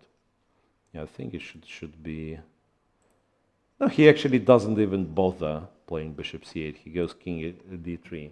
So what I was a little bit, I don't want to say scared, but was a little bit worried that black will play bishop d8. After bishop c8, he will have a5. Right? You might not win a single pawn. You probably win the game though, by just going c4 anyway. Then you are here. You probably do win this. Yeah, you get. I mean, eventually you win the bishop. Passed pawn. Black king is too far away, right? So eventually you win the bishop for the b pawn. So perhaps there is not much to analyze. White wins in all possible lines. On board 6, Mendonca has won, and seemingly in some very nice fashion. So black decided to go king g7 and king g8. Knight g6 was nice. I mean, he was probably winning anyway, but knight g6 is nice. Rook takes. Now the checkmate is threatened. Let's see how lazy white was here. Now, if king h7, then yeah, then it's a checkmate. Now, black actually did rook d7, but then it's a check and rook c1. One of the knights. Both knights are on c-file. Okay. Okay, let's now take a look if we have in all the games increment already on the clock. Oh, you mean if we pass the time control mark? Yeah. I think so. Well, so board 4, move 41, board 5, move 44, and also a lot of mess. And I think Nestor was winning now. Perhaps he no longer is. But we don't care about that. We care about them making 40 moves, right? It's 44 moves. Yeah, okay. I still have this checkmate, beautiful checkmate that Livia Jarotzka delivered to Jana Schneider on boot 4. Boot 3 is the only one which is going. Whoa. I mean, I don't know what's going on. Move 37, that's actually is a time trouble. Yeah, let's keep watching at this For the and girls, let's see what happened actually. Last time we saw that. We'll just check. And here it's also board 37. Here Kamalidenova actually wins simply because of the time trauma suggests. So Lara Schulze played her last move on 1 second. But let's go to board 3. This is far more important. We've seen g4, right? And we've seen rook d1, a5, bishop d3, a4, bishop e4. I mean, black had a couple of chances of trading this bishop, but decided not to. And f5, queen e5. F2 pawn is just hanging. And then g7 is a checkmate. Okay, here white was like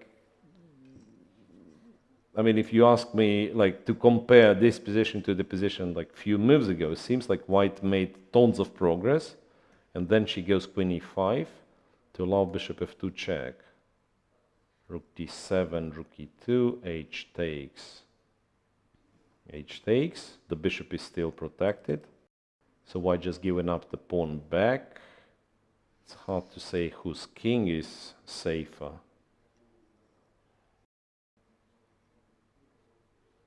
Wait a second. Is bishop f3 a move? So, no, Then wait. There is a little problem. Black is to move. Just a little problem. Yeah, there's a little problem. Black is to move. And then what? Then bishop h4 to f6, I suggest. Yeah, it looks good.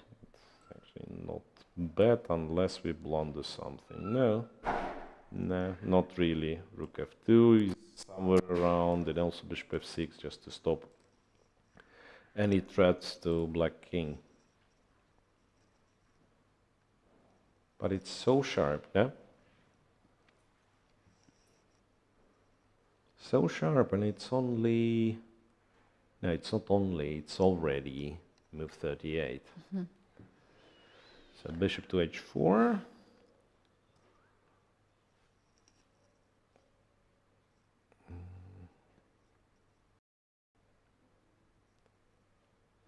White's down to 30 seconds. Once again, perhaps we are getting those moves a little bit delayed. So Yeah, let's take a look at the camera view if we have one, players. yeah, because that's, of course, that's the we moment can get the move a bit earlier than now. That's the moment we're normally waiting for, right, to see the cameras. So that's usually full of action, this stuff. The time trouble. Okay. 11 seconds on the clock. Yeah, I'm just checking if Kamalidenova wins. I mean, she was losing at some point. She was winning. She will probably win. She made move 40. That's the most important. And black doesn't have any tactical threats. So the game will continue, and probably white's gonna win. Here, g5. That's serious. And that's allowing seems rook to be a f2, problem. right?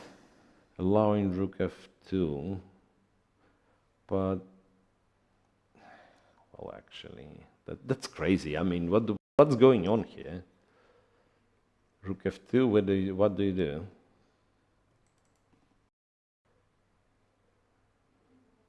Queen d8. No.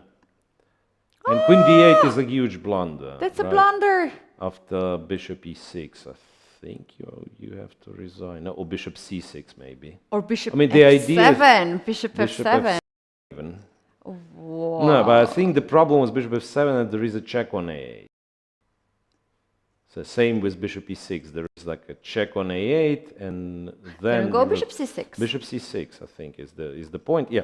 Anyway, we've spotted, me and Keti, we spotted the same tactical motif that 7 is hanging, and also the queen is on d8. So this rook is kind of overloaded, right? It has to guard g7 pawn, and also it has to block the queen from white's rook attack. So you cannot take on d7. It's checkmate in on d1. It's checkmate in 1. This would be it. Yep. This would be it, but only if Bishop white finds f7 it. has happened. If only if white finds it. Bishop f7, and then queen 8 is absolutely fine for black. Then you play bishop d5. They passed wait, they passed the time control after queen 8. Yeah, that's what I mean. So then white will play bishop d5, and then after queen d8, now white will have more time to think. No, but black will not play queen d8. It's actually a terrible move, queen d8. So black will play something else, and we are back to having an equal position. Yeah, queen d8, bishop d5 happens. At least the time trouble is behind. I think both sides, we can safely say that both sides missed a chance in time trouble. I think rook f2 would lead to white's advantage, and then unlucky queen d8 would, I mean, it was just absolutely lost after bishop But c6. we have to admit that we had also the same reaction. Without any stress, she has more stress, seconds on the clock, so that makes sense that she made that move. Okay, here white's completely winning on board 5. And that's pretty much it, right? Like the rest is not so important. Just checking Open section, Kozak has won. Gadim Bailey is winning, I guess. Is he? Yeah, he probably is winning.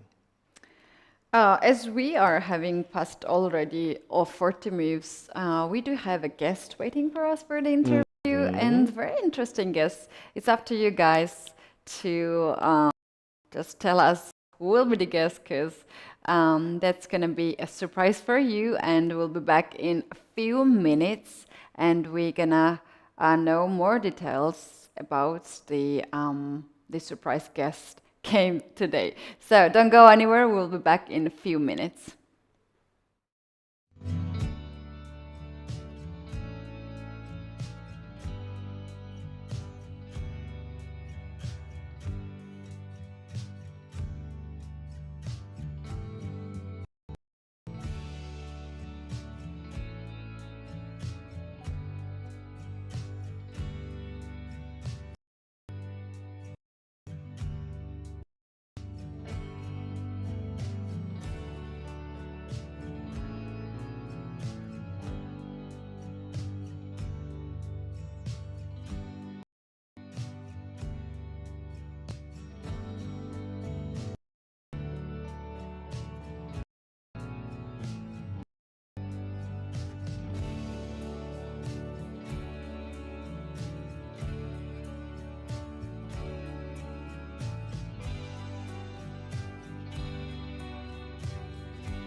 Welcome back.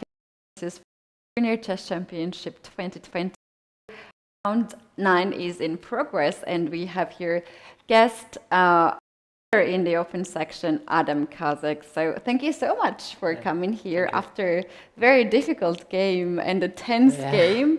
And congratulations, first of all. Yeah, thank you. So tell us, what are your emotions right now? Are you happy? Are you tired? Are you excited? Yeah, I'm definitely exhausted. I can say that. It was really like intense game. Like he had an amazing preparation for this game, and I was under pressure by the whole game. But luckily, fortunately, I managed to get out of it and get the win. Okay, so tell us, like we saw the camera that it was D1, D4. Yeah. And you were taking your time for the first move. So what was going on? Right. I mean, you know, like Vladimir is always playing E4, basically almost always. Like he had like, I don't know, 300 game in E4 or 400 game in E4 and like 10 game in anything else. So basically I was not expecting anything else but E4 in the first move. So just absolutely caught me off guard, I would say. So yeah, I just been thinking what was his prep or what did he want to do, what are his plans, and yeah. Okay, that's what we thought also. Let's bring up the chessboard on the screen and let's start to go through the game. So 1d4 was a surprise. Yeah, And basically. Yeah, and so I mean here, okay, I was briefly considering like what could he been expecting from me. Like I also play the Catalan, but I also, for example, on move 3 I play b6 lines and also c5 sometimes. So, but okay, like Catalan is the most principal and the most like kind of solid, I would say, and so I just managed to walk into his prep like straight. So it was a bit unpleasant. So was there any moment when you said like, oh no, why I spent so much time for preparation for e4? He went to d4. maybe when I arrived to the game, yeah, like I think so. At this point only, yeah. Yeah, it also crossed my mind like why the game. If I would have just checked like 5 minutes this line, maybe I would have like 40 minutes more than what I had. Yeah. So I mean, honestly, I was expecting maybe he will go knight bd2 because I had a game like recently and I was like sort of struggling there. So I thought maybe he goes for that, but yeah, bishop d2 is another like very known and principal line. Yeah, bishop e7, bishop g2, and here. Like black can start with short castle or basically c6 or any move order, but I honestly wanted to avoid after short castle. There are like very tricky lines after short castle that white goes queen c2 and plays h4 very fast, and they are, I think, very dangerous and also like I think fits him with style-wise this to attack.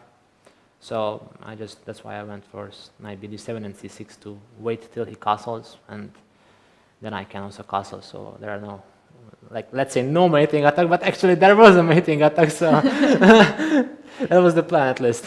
Yeah, actually, you in the game it was h4, right? So you guessed that.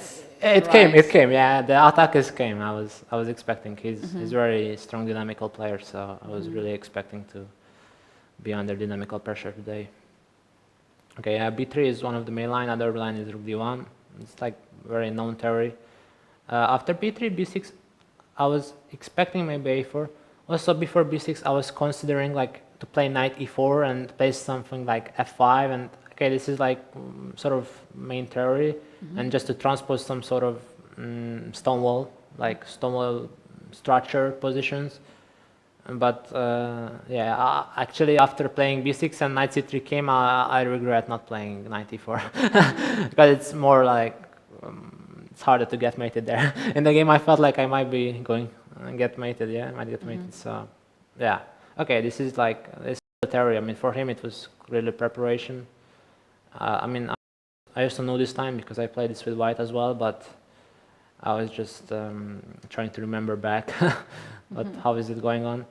Like at this point, I was already considering to play h6 because it's very typical, like. White wants to play e5 and go with knight to e4 and play knight g5 or bishop g5, and if bishop g5 he wants to play more strategical to get the d6 square and maybe potentially if I play b5 and c5 square, or he can just go knight g5 and go for like mate. So I was really considering to play h6, but honestly I was kind of worried that he might go at some point queen c1 and take on h6, and that h6 might be a can you weakening show that move. on the screen? h6 and okay, let's say h6. So I mean, like actually maybe even straight, but like let's say like he plays e5, I play knight e5, knight e4. I mean maybe it might transpose to the game, but I was not so sure. Like, so now I have to decide what I want to do with the c pawn. Like I can take on b3, or I can play b5. Honestly, for a long time I was aiming to play b5 because it feels like to me that after if I take on b3 and takes back, and he has like constant pressure on the queen side as well, so I was like hoping to play b5, but actually I just didn't like such let's say, and it just goes like queen c1, and like okay, I mean in these positions I think f5 is critical. I don't know, maybe f5, I don't know if f5 is working or not, but right. but it just didn't look like so. It doesn't look I so don't- precious to yeah, be yeah, under like- attack. Like I mean, I think objectively black is fine, but just over the board it felt dangerous, you know. Yeah, yeah. So basically, I just decided to play this rook e8 in order to like have my knight on f8 sometimes after this knight g5 ideas. So I don't have to play h6. I can just go knight f8 and basically guard, and maybe later on play g6. Also, after rook e8, I get the space for my bishop on f8 as well. So That's right. I think rook e8 was probably it's the best move because he was still in the preparation. So like. At this point, I think this is the move that you spend a lot of time here, or like you were struggling with the time at some point. Yeah, I was. And what was the move that you spend the most of your time from the clock?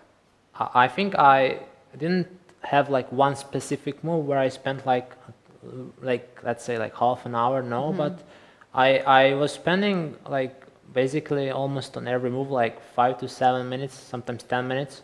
Like on rook e8, I think I played this like let's say quite fast, relatively fast. I would say like in 6 minutes. But after rook e8, actually, after h4, I started to think like here. I think I felt like 70 minutes because like I was really hesitating like whether I should play h6 or I should try to play let's say b5 or I had like rook c8 as a candidate move because it's just preparing for c5. Like I should try to play for c5 in long term. That's the plan for black to. I mean, basically in these positions, I just play for like opening up the queen side and the center and get some sort of like counterplay because like if white has some tempos, let's say I just make some random move like I don't know, I can make it on the board like okay, rook c8 makes sense, but like general like I think like white will just go e5 and go knight e4 and okay, now knight g5 is sort of a threat and basically if I want to play h6 he might go knight h2 knight g4 and it just looks extremely dangerous like and actually like I might be losing at this point. Like where is it possible that the position is just losing because I'm just getting mated? So Yes. The evil bar here says it's pleasant for black, but myself, I've played also this kind of position with black, and I had the same feeling that any of the move was then just helping my opponent to checkmate me. Yeah. I mean, I'm also reluctant about this bar on chess.com because I think if you like check it with like really deep engine, it might give that like white is better. Actually, I talked with Vladimir after the game and he told me like white is better in this line. So I can easily believe that. I was really like, I could very easily imagine that I got my in 20 moves. Yeah. But tell us where the things went to your direction. Like what was your opponent's mistake? So in the game, I went for h6, which is the correct move, I think, and like. So I had a brief chat with him after the game, and he told me that probably the best move for me is to go, I think CB, and then something like, or maybe, no, sorry, he said C3, actually, this is what he said. Like C3, and if he takes back, then I go knight b4, and then I play c5, like he takes with the knight, or I don't know, actually, like, I just didn't even consider c3 here. Like, just this move didn't come to my mind at this point.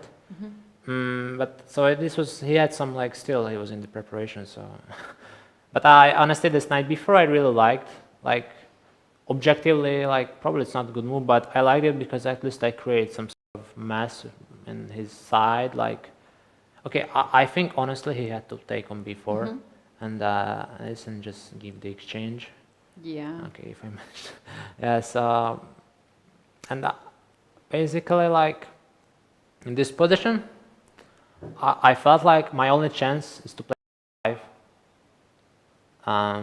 Actually, maybe knight e1 is interesting also. Yeah, we were looking at this position and thinking to sacrifice it, and then you see this g5 error that we were thinking maybe there is some kind of kingside attack after this sacrifice. Yeah, clearly, like, but I think even strategically, like, because in this position, I think if I don't play c5, white will go c5 himself, and if he manages to control the, let's say, my initiative or some sort of like activity, I think I'm just strategically lost. Yeah. So it felt like he should have gone for this. Like there were concrete lines, like after c5, maybe knight d6. And I thought maybe I can go rook e7, or I can go. I was also like considering to play f8 here, honestly.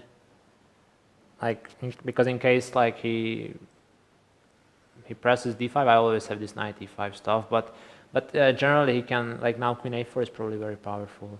So actually I think at this point, like I wanted to take on d4. This was my idea. And now if he goes like knight d4, then I go rook f8. And the difference is that now after queen a4 I have knight c5. Right. And I mean, or maybe like another interesting move I was thinking here to play rook c8. I don't know what is this, like it looks a bit crazy, like to just put my rooks Both into the rooks. fork, like on It's purpose. like a menu, you know, just Yeah, check which one you rook want, but to take. yeah, but actually after all, like any of it he takes, it's just probably helping me. So, and this was my like kind of calculation that after knight c6 I go queen c7, and I thought like I'm more or less fine. Okay, honestly, maybe now I see that maybe like there are some problems because like knight b4 might happen at some point. But I mean, it looks bad, honestly. But I felt like maybe this is playable somehow. And I was okay. I was hoping he will not go bishop b4. So like he went queen d1, and actually after queen d1, I felt like probably queen d1 was a mistake. Like other move I was considering is queen c3.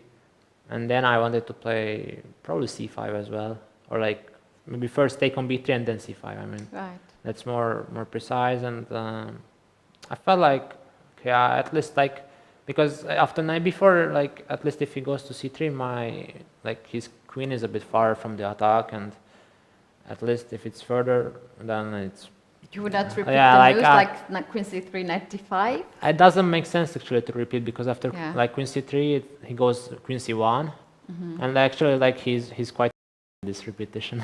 Because he maybe already wanted this diagonal. Yeah, he wanted to go anyway to c1 sometimes, so I just it just happened with this. But actually, probably taking on b3 and a b5, I think it's more or less fine for me. Yeah. So this actually what I was expecting. Like queen d1 a bit surprised me, but I mean it does make sense a lot because he just wants to bring the queen on the g4 h5 squares, and like after knight h2, like or even just take on h6 sometimes. So he has a lot of potential to attack here. But actually after knight d3, I think sort of he might be in trouble actually, like because because like as in the game he played rook e3, and after rook e3 he's like cutting off his own bishop from the attack. Yeah. And but actually like I don't really know like if he can do anything else but playing rook e3, because like let's say knight h2 now, I think I can just take on e1. There's no mate yet. So because if he's in case he 6, I just ignore it, and I probably even go like knight e5, like in such position, like knight h2, knight e1, say bishop h6. I had this. I mean, any sort of endgame is amazing for me. So basically, like, okay, he can maybe try to play something like queen g4, but this attack I think is not working. He doesn't have any materials. Like he's not in time simply. Right. So rook e3. Yeah, and I mean here I had 20 minutes, and I mean it's already quite low. But here I thought 15 minutes because I'm not sorry, not here. Yeah, like later, one move later because c5 I played It was a nice investment and knight h3. Yeah, like he played, I played 5 and okay, knight h2 like really makes sense. Like because like behind c5, I think he probably missed this idea because my idea that after b takes c4, I have always knight b2, and let's say he moves the queen somewhere like c2. I have this knight c4, and it looks like unorthodox, but somehow I'm just trading something, and every trade is good for me. So right. This c5 was actually quite powerful, I think. But and I mean the other idea in case he goes like okay, bishop c3, like okay, I was thinking maybe bishop c, but it just doesn't really work like well. Like after bishop c3, I think I can just d4 probably, and it's fine. Yeah. So I mean. And knight h2, like he just wanted to give the mate, so. Why didn't you take the pawn on d4 here? I No, it's mean, hanging? yeah, it's hanging, but so in this moment I was calculating 15 minutes, as I said, and basically, like, I felt like that cd4 is like complete mess probably. Like it's absolute craziness on the board because he probably goes rook d3, and here I had two candidates here. Like I had cd3 and knight e5. Right. Honestly, like knight e5 probably working, but it was very like unclear to me. Like even like in this moment, I think okay. I mean, one move we can play rook f3, but it's probably I don't know. Like I was not so sure. Like what is this? Like I can take, or maybe I don't have to. I can just play c3. So this is probably working, but my problem was actually b takes c4. I remember like b takes c4, and so now I mean, if I take on d3, I felt like I might get in troubles. Like honestly, I mean, he just takes on h6, and this attack looked like really dangerous to me. Like okay, gh, probably he goes something queen g4, I think first. Okay, I mean, I felt like maybe I'm defending, like, because the king g7 is an interesting move. I just didn't see king g7, just seen it later on. And okay, so probably I'm defending here, but I just felt like c3 is very, very stylish and very, like, I just tried to simplify the position. And, Right. and so basically I was like calculating 10 minutes cd4, and then I just seen c3 ideas. So I was like, okay, I like it a lot, you know. I'm like, okay, let's a bit because I just had no time, so and also it looked like I have the stable advantage there, so I was happy to play it. Right. And I mean, I think after c3, like he's really in troubles. Like, okay, maybe he had to take on c3. Like I thought maybe he had to take and something like this, but I mean it's quite bad honestly. Like if he like gives up on his bishop, so basically there are like no mating threats. Actually, I thought like I probably go just f5, and in case he just moves the knight, I just might give the exchange. I don't know if it's necessary though. Maybe not necessary to play f5. Like I thought also knight g6 might be a move. Right. So I'm just guarding basically, and I have and Lots of pieces are off the board, so yeah, there's it's I mean, less chance to blunder something. yeah, at least less chance to blunder. Plus, okay, there's not so much harmony yet between pieces, but like I just need a few moves and then I basically win the game. So it's an extra pawn, and plus I have the bishop pair. So unless he has something immediate, then I'm just fine. So I'm just probably winning. So and I've seen like he has nothing immediate. So I mean, okay, rook d3 was I think great practical choice by him, like in this position. But like I'm not sure what else like he could do. Like okay, rook d3 it was normal practical choice I think. Bishop. You looked like rather relaxed on the camera when you were playing on like minutes on the clock. Are you often getting into this situation when your opponent has like half an hour and you have some minutes and you know like you seemed not to be that nervous? Yeah, I'm not nervous. Like I mean, I don't often get to like such time troubles. Or at least I try not to. But such big time troubles I don't usually get. Okay. But generally I'm calm with low time on the clock. I like to play blitz. I'm fine with that. So I don't really have like huge nerves or like this in this way. But absolutely, I mean this is just of course it's tense. Like it was really tense to play like such a short position with 30 seconds on the clock. Like it's not optimal, I would say. But okay, luckily I had the position. So I mean if it's winning position at least, then it's a better version than 1 minute. We saw that. I'm able to get it.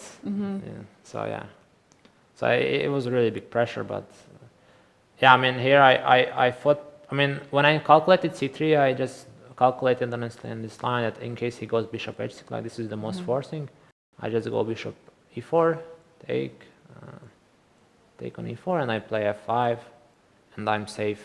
And I mean, like any sort of like if he like has to take and I take back, and he has to play like bishop a8. This is just probably winning, but very, very close to be winning for sure for me. So I was happy with any sort of trades, like, because like tons of the pawns, so some sort of endgames are amazing for me. So basically bishop f4 was actually a really nice practical try. Like for example, in this position, like maybe I could have played like something else, like, I don't know, like CD or rook c8, but honestly I just wanted to get rid of all those sort of attacks from him. So I had 4 minutes, so I seen f5 is better for me, and I just went for it. So probably after like f5, I think, like, I'm not very sure if it's completely winning for me if he goes like this, because I was thinking like probably he can just take here, I have to take back with the knight, and maybe he can like somehow get back the pawn. Okay, it looks very suspicious, like, but I mean, I was thinking just simply that even if he gets back the pawn, I'm just like very close to be winning because his pieces are out of the game, and I have good strategy and I have everything, and plus like with like less, it's more easier to play with small time. So it was just a practical decision for me. And at this point, after all, it's still move 23. That yeah, this point, and you yeah, I have to have make 70 moves, yeah. So it's like still not easy, but it's better than like mess around the king, yeah. And also, it's not a blitz game because you have no time. Yeah, Your but I don't have 1 hour or like 40 minutes or 35 minutes. Yeah, so like if I just make the mistake, I can just start the thing and just use my mistake. Yeah, so I have to be very precise. Okay, I mean, actually, what he did was really nice practical try. Like in this position, like you see, I had 4 minutes, and basically I used up all my time here, because initially, okay, I didn't see this bishop c2 idea initially, so like I thought first of all to play like queen d3, like cd4 and queen d3 and something. But don't you take this pawn with the queen to? Yeah, this was kind of tried. This was the initial idea, but Yeah. I felt like after queen e2, it's like my pawns are not connected, you know, and e6 is also weak. Plus, I don't really see like where my queen will go, and also like in addition, like after cd4, I always try to like, you know, block this diagonal, like b1 h7 diagonal, and with some e5 e4 or d3 somehow. So it just felt like really natural to take cd4, but like practically, like I think probably he goes queen d3, and after this he can bring the rook, and so I thought I was thinking this for long, so I was calculating some lines like queen d7 here, but like even, I mean, initially I wanted to play queen d5, I can say, but like with the idea of like having queen f5, but the problem is that like, so I'm winning here. Like I felt like I'm winning here, but I felt like practically he has great tries because I just tried to close this diagonal, but actually sometimes like probably he can go to g6 at some point, like right now maybe play knight g4, Right. and so I felt like I can't take. Actually, like it just seemed dangerous in the game, but like anyway, like I felt like if it makes sense with so low time. Yeah, like you might calculate one line, but there can be another line. Yeah, I mean he just have the light squares and he can go rook e1, and if I go sometimes e5, he have b4. Like I wanted to play queen d7, for example, like in the end of my calculation, but then yeah, it just goes rook e1, and I mean I think game is going on. Like okay, I'm probably winning, but it's, like practically it's very not easy, especially with like 1 minute on the clock. So, and then basically like when I went down to like 1 minute, and I just like noticed bishop d6, or like maybe even 30 seconds. Like on my last like one of my last seconds, I noticed bishop d6, and I just realized it's like really logical, because like probably he has to go back to somewhere. I thought bishop c1 actually I was expecting, because after bishop e3 I just go cd4 and I trade. I mean every kind of trade is good for me in this position because I'm materially up. So yeah, I was just really happy to find bishop d6, but as you can see I made it with 3 seconds on my clock. So Oh my God. and yeah. 3 seconds. Yeah, so it was a bit like shaky, I would say, but nice move. Actually, bishop g5 also like really nice practical try, I think, because like I thought bishop c1, if he goes, probably I just take back, and in case he goes something like queen d3, I can probably just play e5 and I just block the diagonal, and I'm winning the game then. Yeah, bishop g5 is the move that it actually requires more than 33 seconds to understand. What is this move, really? Yeah, I mean, just bishop g5 appeared on. Okay, I immediately seen this bishop g3 idea, so I was not like panicking, you know.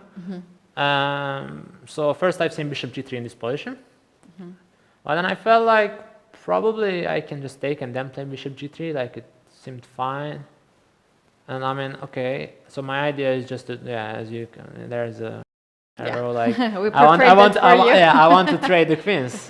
So, and okay, even if it goes like this, okay, I can probably even take on f2. I don't know, I just take on, I thought I just take on h2, take back, and queen f6, and he has no pieces left, so it's fine. But in knight f3 again, like amazing practical try. I mean, I just didn't see this when I like came to this knight f3. I was like, what is this? Like, what is happening? Like, I'm a full rook up, plus I think some pawns, and this game is still not over, you know? Like, and I was like, and here I made move with 1 second, yeah? So like, bishop f2 I made with 1 second, like, I was like, okay, firstly I wanted to play something like bishop f4, but I mean, probably it's winning, yeah? Like, it should be winning because I'm not really up, and this is like not really like a real attack, but it's not like -10, yeah. Like it's not immediately over, but probably I'm just winning. I can maybe play king f7 and bring the rook into the game. So I mean, in every position I'm just trying to reach stability. So, but this bishop f2 I like because I've just seen that I can jump with my knight, and like I have this idea if he goes somewhere with the king, let's say king g3, I have knight jump. Actually, I was like expecting king g3, but also like other move I was expecting very like after I made this move to play king e2, so he prevents me knight from knight e3, but I have the move e5, and it just probably game over because if king e6 something queen h1, I can just take on d4, and okay, probably I'm winning the king immediately, but I think your opponent's king is weaker in this case. Yeah, at this point after e5, I just worst case I trade queens, and the game is over. So e5. Yeah, so basically king g3 was again nice trial, I would say. And yes, so here 93 I played, okay, at least I got like 1 minute after playing some moves briefly, so I was a bit happier. But actually after, like, because he played like fast, like he played king g, like in this moment he was thinking like 5 minutes, and after like this, the queen h1, he played very fast, like maybe immediately. And so I again had like 1.5 minutes to decide what to play. I mean, initially I was calculating knight f5, but like I thought this should be the win. But but it was not so like clear for me because after g6, queen d6, queen g6. Yeah, I've seen this queen d6, but he goes knight e5. That's the issue. If you take rook e5, then rook also hangs on a8. Yeah, and then you have rook e8. No, the problem is queen h7, I think, because my rook is somehow, my pieces are misplaced, and then this position, like he goes queen h1, queen h8, king e7, queen g7, and I can't go to e6, and because queen f7 mate. So I should be able to somehow pull back my rook, but it just doesn't work. So probably I have to go king d8, but okay, this is like absolute mess on the board. Like you can see that the barrier is probably like, maybe white can be even get better. So like he can just run with the king, and I am already not materially up. Maybe I'm pawn up, but it's just nothing according to what I had. So I guess was the initial plan, and after 95, it's like a barrier saying 0-0, or I don't know. Like, but I thought maybe it's like very close to misplaying it. Like at this point, like I thought probably actually I have queen f6 here. I was thinking in the game, like because after queen h7, I can just run with my king and just go other side, and I win the game then. But I mean, eventually I just seen in this knight c2 actually, like one more piece. Well, probably yeah. I mean, okay, yeah, one more piece obviously, but also like I just seen that probably like here I'm winning. Like initially I wanted to play here king e7, but like I thought maybe he has some rook f1 ideas. So I was like, but it's probably just I'm probably winning here, but I just didn't want to try another mess. So I mean, here I had 1 minute, and I just like previously I was calculating this knight d4 idea. So my idea is that this and this, like initially I even calculated here just to play knight f5. It goes king f4 probably, and I was like thinking f6 and might be winning endgame, but it's really tricky. So and then I realized rook h8 I have. So Ooh, so I just dropped the queen. Yeah, I chopped the queen. Like everything is hanging, but I chopped the queen, and this was like my idea. Like after knight d7, after knight d7, I just go for this endgame, and this is probably just winning endgame because like. Wait, hold on. Rook h8 is amazing calculation skills here. Only second to calculate so long. So our viewers probably are asking now, well, how can you do that? And do you have some kind of special trainings for calculation, like some puzzles, some studies? Please. I solve some puzzles, like good puzzles and strong, like very complicated positions. So there I'm training my calculation. And also, actually, I have to admit, I was playing a lot, like on internet, like blades, bullet, all this stuff. So this has also improved the calculation for sure. Just to calculate very briefly and very quickly short lines, because it's basically I have to calculate here 5 moves very shortly, one narrow line, and then it's good. So okay, yes. That's good. Yeah. That's good. So I think most of us play online and also doing some puzzles, but we have to do the strong puzzles, right? Yeah, I think so. Tough ones. Those ones and on very like short time. Like if you say like, okay, I want to solve this like puzzle in like 1 minute, so sort of like you simulate an actual game, like when you have low time. So I think that's very like helpful and practically helping. Okay, I'm gonna train that too. Let's bring back our board and see the last part of the game after 94. What's your opponent played? Rook f1. Yeah, he played rook f1. So basically, this like because this was like not sort of, it was not over here. Like he was calculating here. I think like 15 minutes, try to evaluate his chances. Like he could. I mean, his problem is basically that. Like in such position, like I'm always on time. Like he can try to guard, but I always have this c2 pawn, and this c2 pawn is basically why he's losing, because otherwise he could like try to hang on with this pawn, but like this I can just go probably knight h6 or knight d6 and just trade the knight and just play c1 and take h7, and I have 3 pawn ups and just winning endgame. So yeah, I mean other move was what he played to play rook f1. Like because otherwise he just practically I just play knight f5 and it's all game over. So he rook f1 his other try.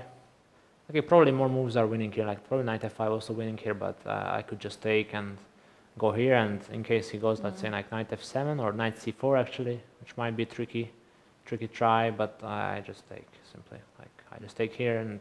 Too many pins. Yeah, I mean I have just too many pieces. Plus I have this. Pawn, which is I will promote most probably. So like I mean, and plus I have also this knight f5 threat, so he can just only take with the queen, and I just go c2 and I just win the game. Yeah. So complicated, to be honest. Thank you so much to tell us so many details, because we were looking at this game, and of course I think we just did like 1/3 the engine and 2 of us together. But now we have a full picture of the game, and it was. Can you consider this the toughest one, like after 9 rounds? Like yeah, this one? Practically definitely the toughest. But like quality-wise, probably the yesterday game was very high. Like my opponent played amazing chess, I have to admit. Like he just. Can you remind us what the game your opponent was? Yeah, against Kacharova. Okay. Yeah, it was really like I had an opening idea, and he managed to find the best of like under and played amazing games. It's probably the highest quality, but today definitely practical wise and like pressure wise, it was incredible pressure on me today. Right. Well, Kacharova is the closest person to, like you were showing second places and chance game after you finished or during your game? Yeah. Now after I finished, I got the chance, and I've seen like actually he's now losing. Like Gadim Bailey is winning, so most probably I play Gadim Bailey tomorrow. I think because he will have I think 7 points probably. So I'll play with him. That's great, and usually it's like you have a great tournament. So you like the place, good memory for sure. So tell us like it here in Italy and all this. It's really nice conditions. Like the sea is nearby. Like I think like 5 minutes walk. So it's really nice. I also have friends like here playing. So just hang out together sometimes, get some rest after the game or before the game, have dinner or lunch together. So it's all nice. I've just started. You were chatting, and I heard that you were playing basketball game. Do you find time to play basketball? It was in the rest. Yeah, it was in the rest day. But we could also go to the sea in the rest day. Went into the sea. It's really nice, nice time. And last question: are you spending a lot of hours before the game for preparation, or you are usually just taking it more like rest and then? I mean, generally, after the game, I'm trying to rest some hours, and usually, like when the pairings is out, it's basically at 20 around, and then I like check my open games. Is so I prepare them like half hour, and then like in the next day, I prepare like approximately like 2 hours, 2-3 hours. Like it depends, like also like what color I have actually sometimes, because with black sometimes I require more because it's more in trouble more easily. So it depends on the day, but usually like I don't like over prepare. Okay, I understand. That's great. Thank you very much for coming here. Good luck for last rounds. It's so important, and I hope that we're gonna have you back in the studio with more and more games in the last part of the tournament. So yeah, thank you. Thank you very much. You guys, we're going to take a and we're going to take a look at what is happening in the remaining games at the World Junior Championship.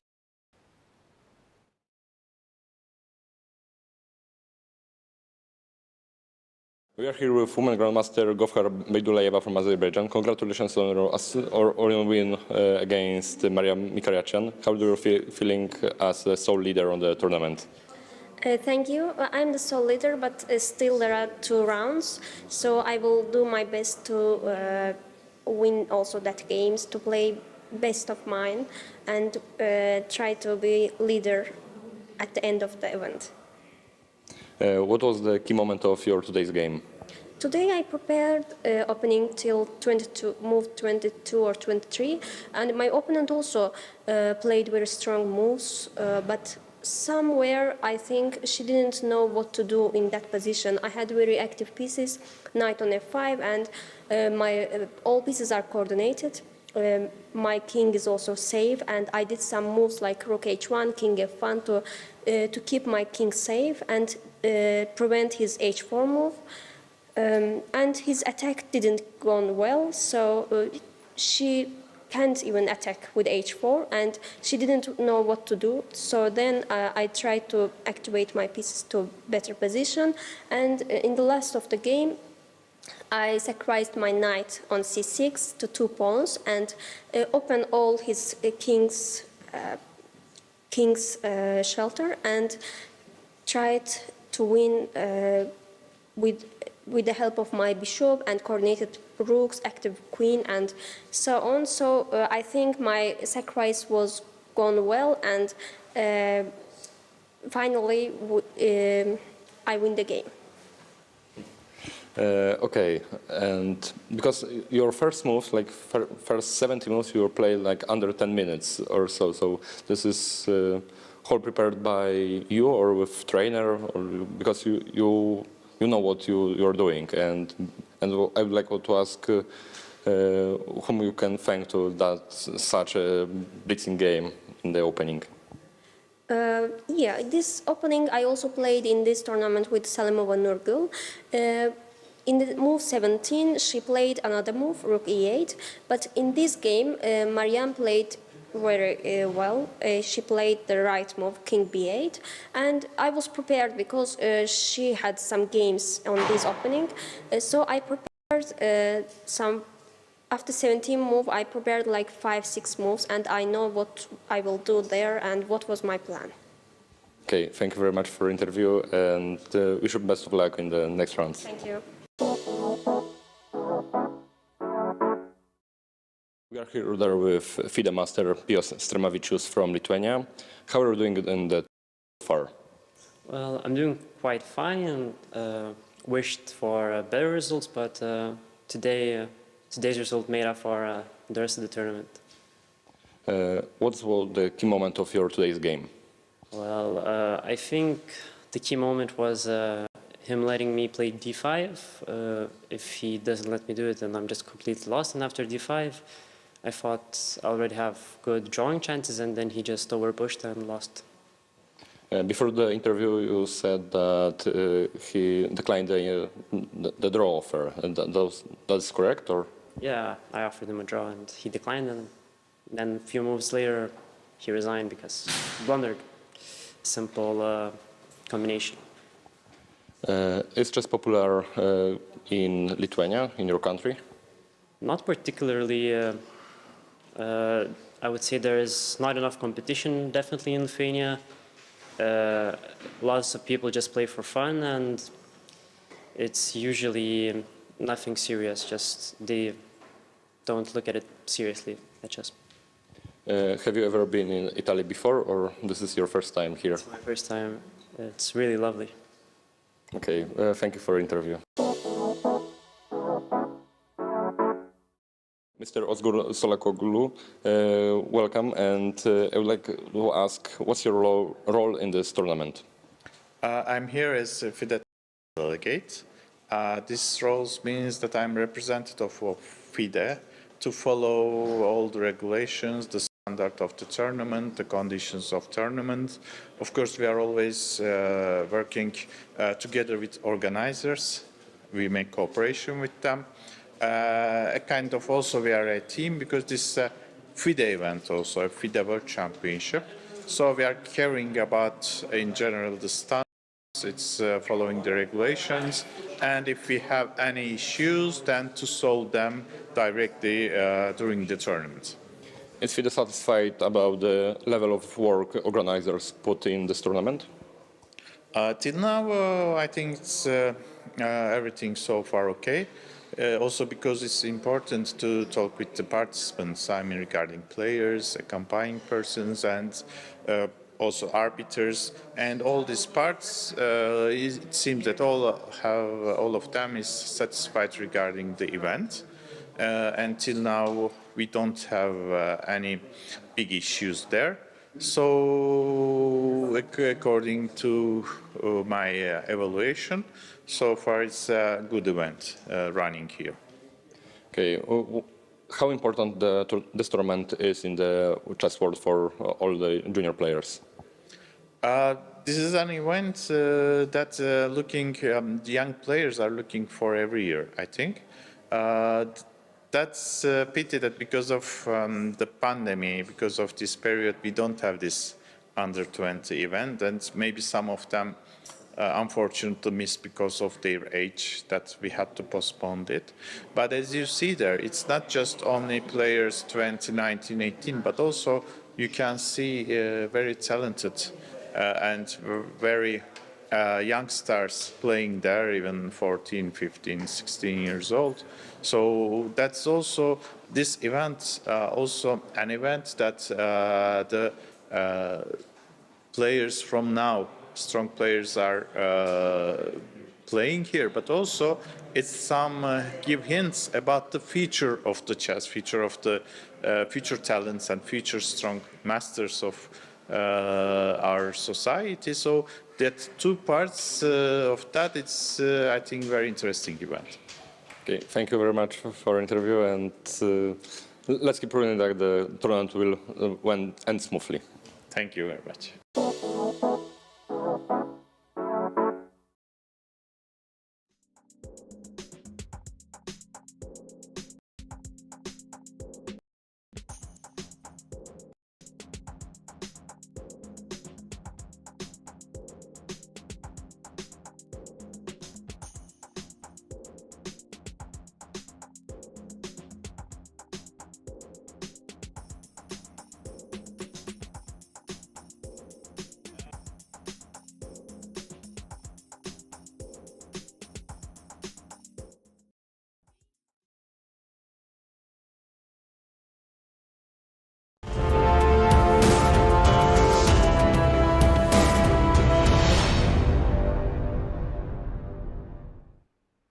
Welcome back, everybody. Welcome back to round 9 of World Junior Chess Championship in Sardinia, Italy. And usually Keti does this intro. It's Keti and Miro, your commentators. Yeah, usually Keti does this intro, but she's too tired. She was talking to a leader of the tournament. And now it's confirmed, it's official. I think most of the games, and certainly all of the games, like on top 10 boards, have finished in the open section. And, you know, the leading group kind of changed its shape. So we have Adam Kozak, who has won that much we know. On the second board, meanwhile, Kacharava has lost against Gadimbaili. On board 3, somewhat unexpected to me, but Frederick Swane lost with white against Francesco Sonis. So it's Francesco who is tied with Gadimbaili for the joint second and not third, really, right? because No? Sonis has five and a Sonis half. had 5.5. Yeah. So it's Gadimbaili alone. Okay, yeah, so I thought they both had 6 points. No, it's Gadimbaili alone. Clear second, and then third, it's probably a huge tie. It's going to be Kacharava, Sonis, Esipenko, Mendonca, and Zhu. Zhuzhin, yeah, by the way, on Yeah, board and 9. what She about has board won with 5? black, right? Board 5, yeah, those players. Okay, board 5 was the only... Board 5 and 7 were draws in the open section, like most of the games today were conclusive. Okay, and then to the girls section, we have on high boards only 2 games running, right? So once again, the results, Beidulayeva wins and extends her lead, so that's very good for her. Salimova makes draw against Sala Ur. On board 4, Livia Yarotska beats Jana Schneider, that one we've seen, the checkmate. And Kamali Denova, it was a crazy game, I have to say. I mean, she had the advantage. She, well, basically made the position even, won the game kind of few times, but eventually managed to convert. Mini games. Yes, eventually managed to convert. So what we have for now, that board 3 is running. Board 3 is running. I mean, we will figure it out. I mean, what's going on board 3. Remember, at some point I was even complaining how, let's say, not entertaining that is, and then all that tactical stuff started to happen, like Bishop f7, which almost worked, but not really because of this check. Queen b8. It was quite interesting, because White went rook d4, and that happens after the time trouble, right? White went rook d4, okay, attacking the bishop. Black finds a fantastic resource, rook to e7. If you take on e7, it's queen g3, some checkmates, so not that complicated. If you take on b8, it's check first, then black takes the queen. By the way, black does not win immediately, but he would be better. White goes bishop e6. And bishop e6, I checked with the engine, okay, not the very deep one, but seems to be the only way to keep the equality. So what happens if rook takes? Because you could say it's the same idea, right? I either give a check on g3, or if you take the queen, I'll take the rook on e2. Yeah. It turns out if rook takes, then has queen to g7 check, rook to d7 double check, and regrettably white doesn't win. Rook g7 here, but he has, because he has sacrificed too much material. He doesn't win, but he has a draw with rook f7. So to make sure that black can't block on f6, you just go rook f7 and back to g7. And what an amazing tactic! Yeah, Queen to g7. actually, right. Once they've reached the time control, they started to play very clever. Bishop e6, black goes for queen b7, so basically rejects a draw, and I think could have been punished with some move. But it's okay. Yeah, so check. Queens eventually get traded. Bishop h5, bishop b4, and now we are in a elimination, elimination stage, because black takes the rook, white takes the rook. Black gives a check, takes another rook. The rook is taken, bishop's taken, bishop's taken, and black ends up being up a pawn, but then absolutely dead This is the position Kacherava wished to have had today. Yeah, in his with it position. opposite We had colored bishop. obstacle color bishop. In that case, in the open section, it was still complicated and still lively, and this one is just not possible to win. I'm just wondering if we are serious about playing this position, because with all due respect, but it's, you know, I understand fighting spirit and such, but this is not, you know, not the position you win, right? No. I mean, there is not a single. I don't even know what. Okay, I mean, Bishop maybe, F3, Bishop E4, maybe, you know, that's it. emotions kicking in. Oh, there can be a checkmate potentially. I thought so. She just played g6, which honestly I do not support because h6 and Yeah, that's I mean, you not never lose necessary, this pawn. right? I mean, you never lose. That way the king is not going away. wow, And then she's just like that's stands here and so on. brilliant. And stands here. Come on. I mean, It's a nice, brilliant idea. Brilliant idea, but it was not. I mean, yeah, it kind of forces a draw immediately. It's very fancy. I agree. Okay, black takes, and then just king g5, and Wow. I don't even know why. Sometimes I worry that I play boring chess. Look at this. G6 is a fun. Yeah, g6. I should learn from them how to be fun. I think they've just agreed a draw, no? Yeah, can be. Yeah, this is it. This is it. So it's a draw on board 3. I think, yeah, there is still a game going on board 6, but I don't think they reach, girls on board 6, I don't think they reach the, you know, that high. They are not reaching the first places. So we could try to figure out what's the situation right now. I think it's a perfect situation for Beidulaeva. She has won. Her closest rival, Salimova, made a draw, and also it's a draw on board 3. So so that makes Beidulaeva with 8 points. 8 out of 9. Yes. Then we have Salimova with 7 points. Then we have Urzala with 6.5 points, as well as Serikbai and Hadjiyeva, 6.5 points, and Jarocka, who also won against Schneider. That is the top 5, let's say. Yeah, Kamalidenova has less, right? She do have 6 points after this win. So 6.5 for Jarocka, Hadjiyeva, Serikbai, and Zala-Ur. That's 4 players tied for the 3rd. And they have very little chance of catching up with Beidulaeva, so it's only between Beidulaeva and Salimova, it would seem. Yeah. In the girls section. In open section, Kozak is leading. Kozak is leading with 7.5.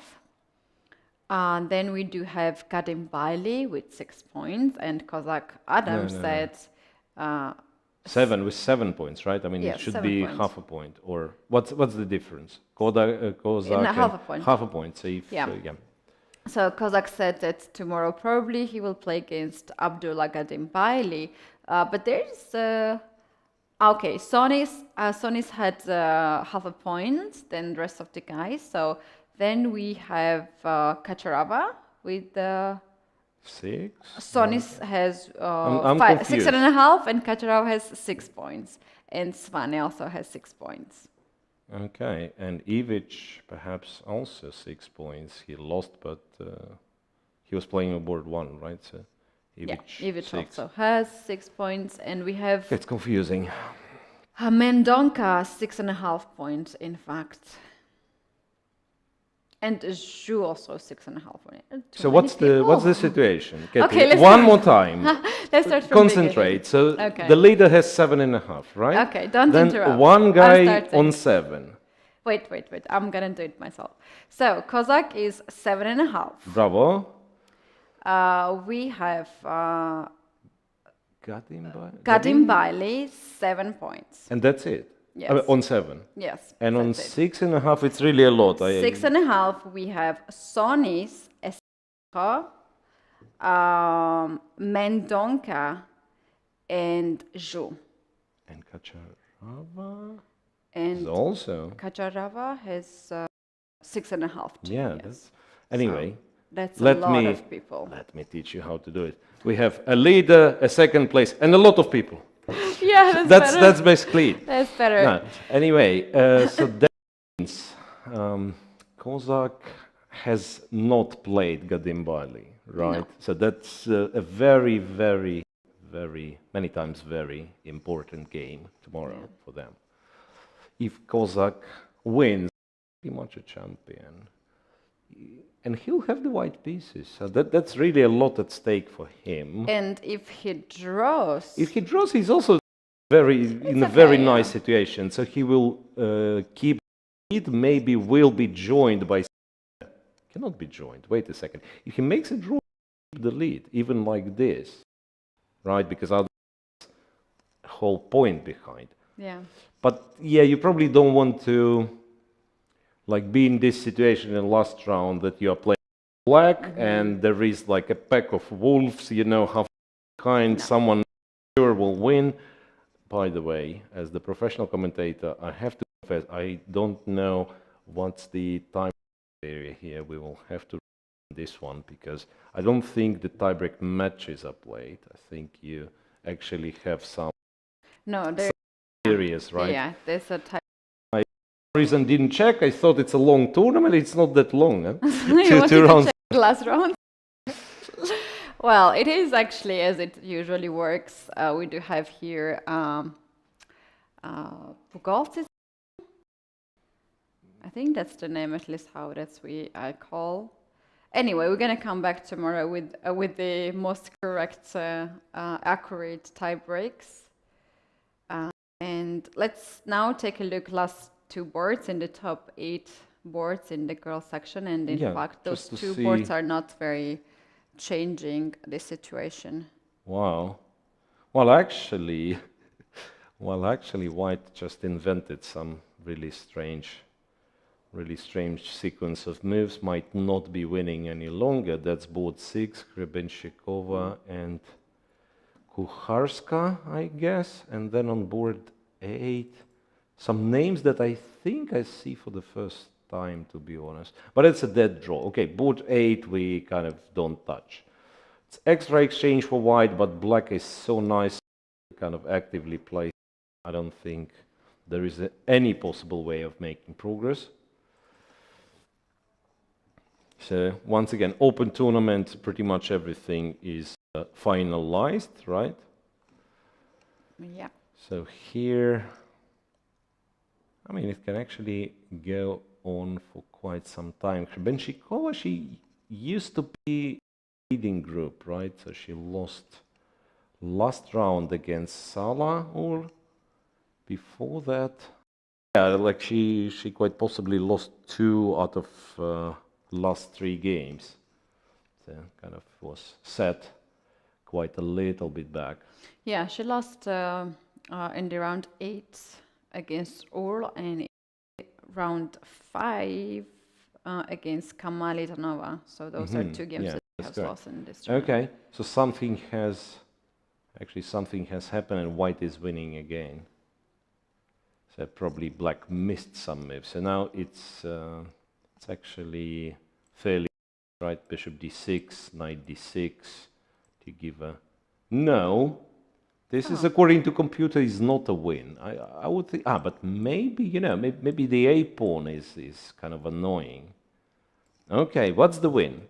I know we are tired, but if computer is showing that this is complete, maybe a check on c6 and some check on e3. Check bishop on e3, yeah? Yeah, if you go here, bishop e3. If you go here, it's this check maybe? No, bishop e3, right? So you want rook a7 checkmate? But the rook is hanging. I thought You take with the check and you take the knight.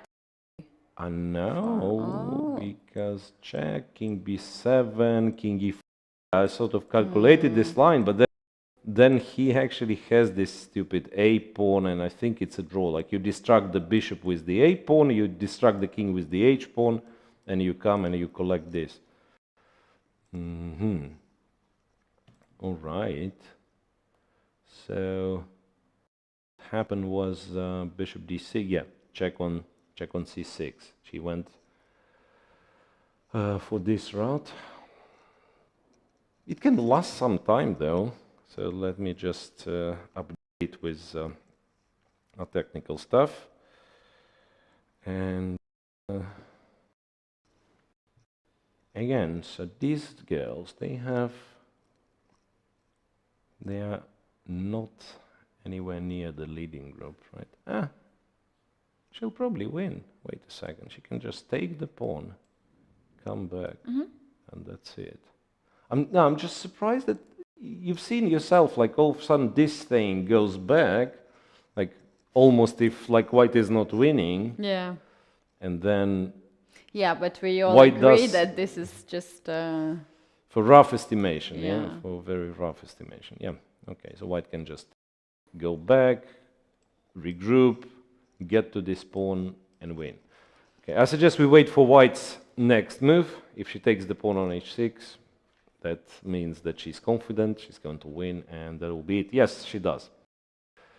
So I guess, yeah, Saveta, she will be like maybe within a striking distance for a medal. That's a maximum, right? She probably never catches up. Bedulayeva? If she wins, she can have 6 points. So she'll have 6. So how much is that? Once again, 8 for the leader, right? Yeah. So yeah. So it's like bronze possibly. Bronze is the best. But that's the best. All right. So some games are still in progress, like a few of them, if we are realistic. But yeah, this seems to be decided. If we are speaking of top 10, this seems to be decided. This on-board 8 is a dead draw, which okay already goes on for like 40 moves. I don't think the structure is changing as well. Yeah, like black just moves the knight and it will be on 50 moves roll. So I think this will be it for today, because it is a tough tournament, right? It's a lot of games. Players getting exhausted, commentators getting a little bit exhausted as well. Tomorrow's the big day. Tomorrow's the big day. It's clear. Pairing for the open tournament for the top board, it's clear. It's Gadimbaili and Kozak. Kozak playing with white. For the girls tournament, I'm not so sure, because all of those, like on top places, it's kind of, you know, a mini tournament. They already played each other. So perhaps what we will see tomorrow is what we were discussing at the start today, you know, like Swiss tournament, which went too long and people start getting these unexpected pairings. But yeah, we'll learn it in a bit. Meanwhile, thank you everyone for watching. That's once again the standings for you. Today's results and possibly the standings. Thank you for watching, and make sure to come back tomorrow. We have only 2 days left of World Junior Chess Championship 2022. Bye guys.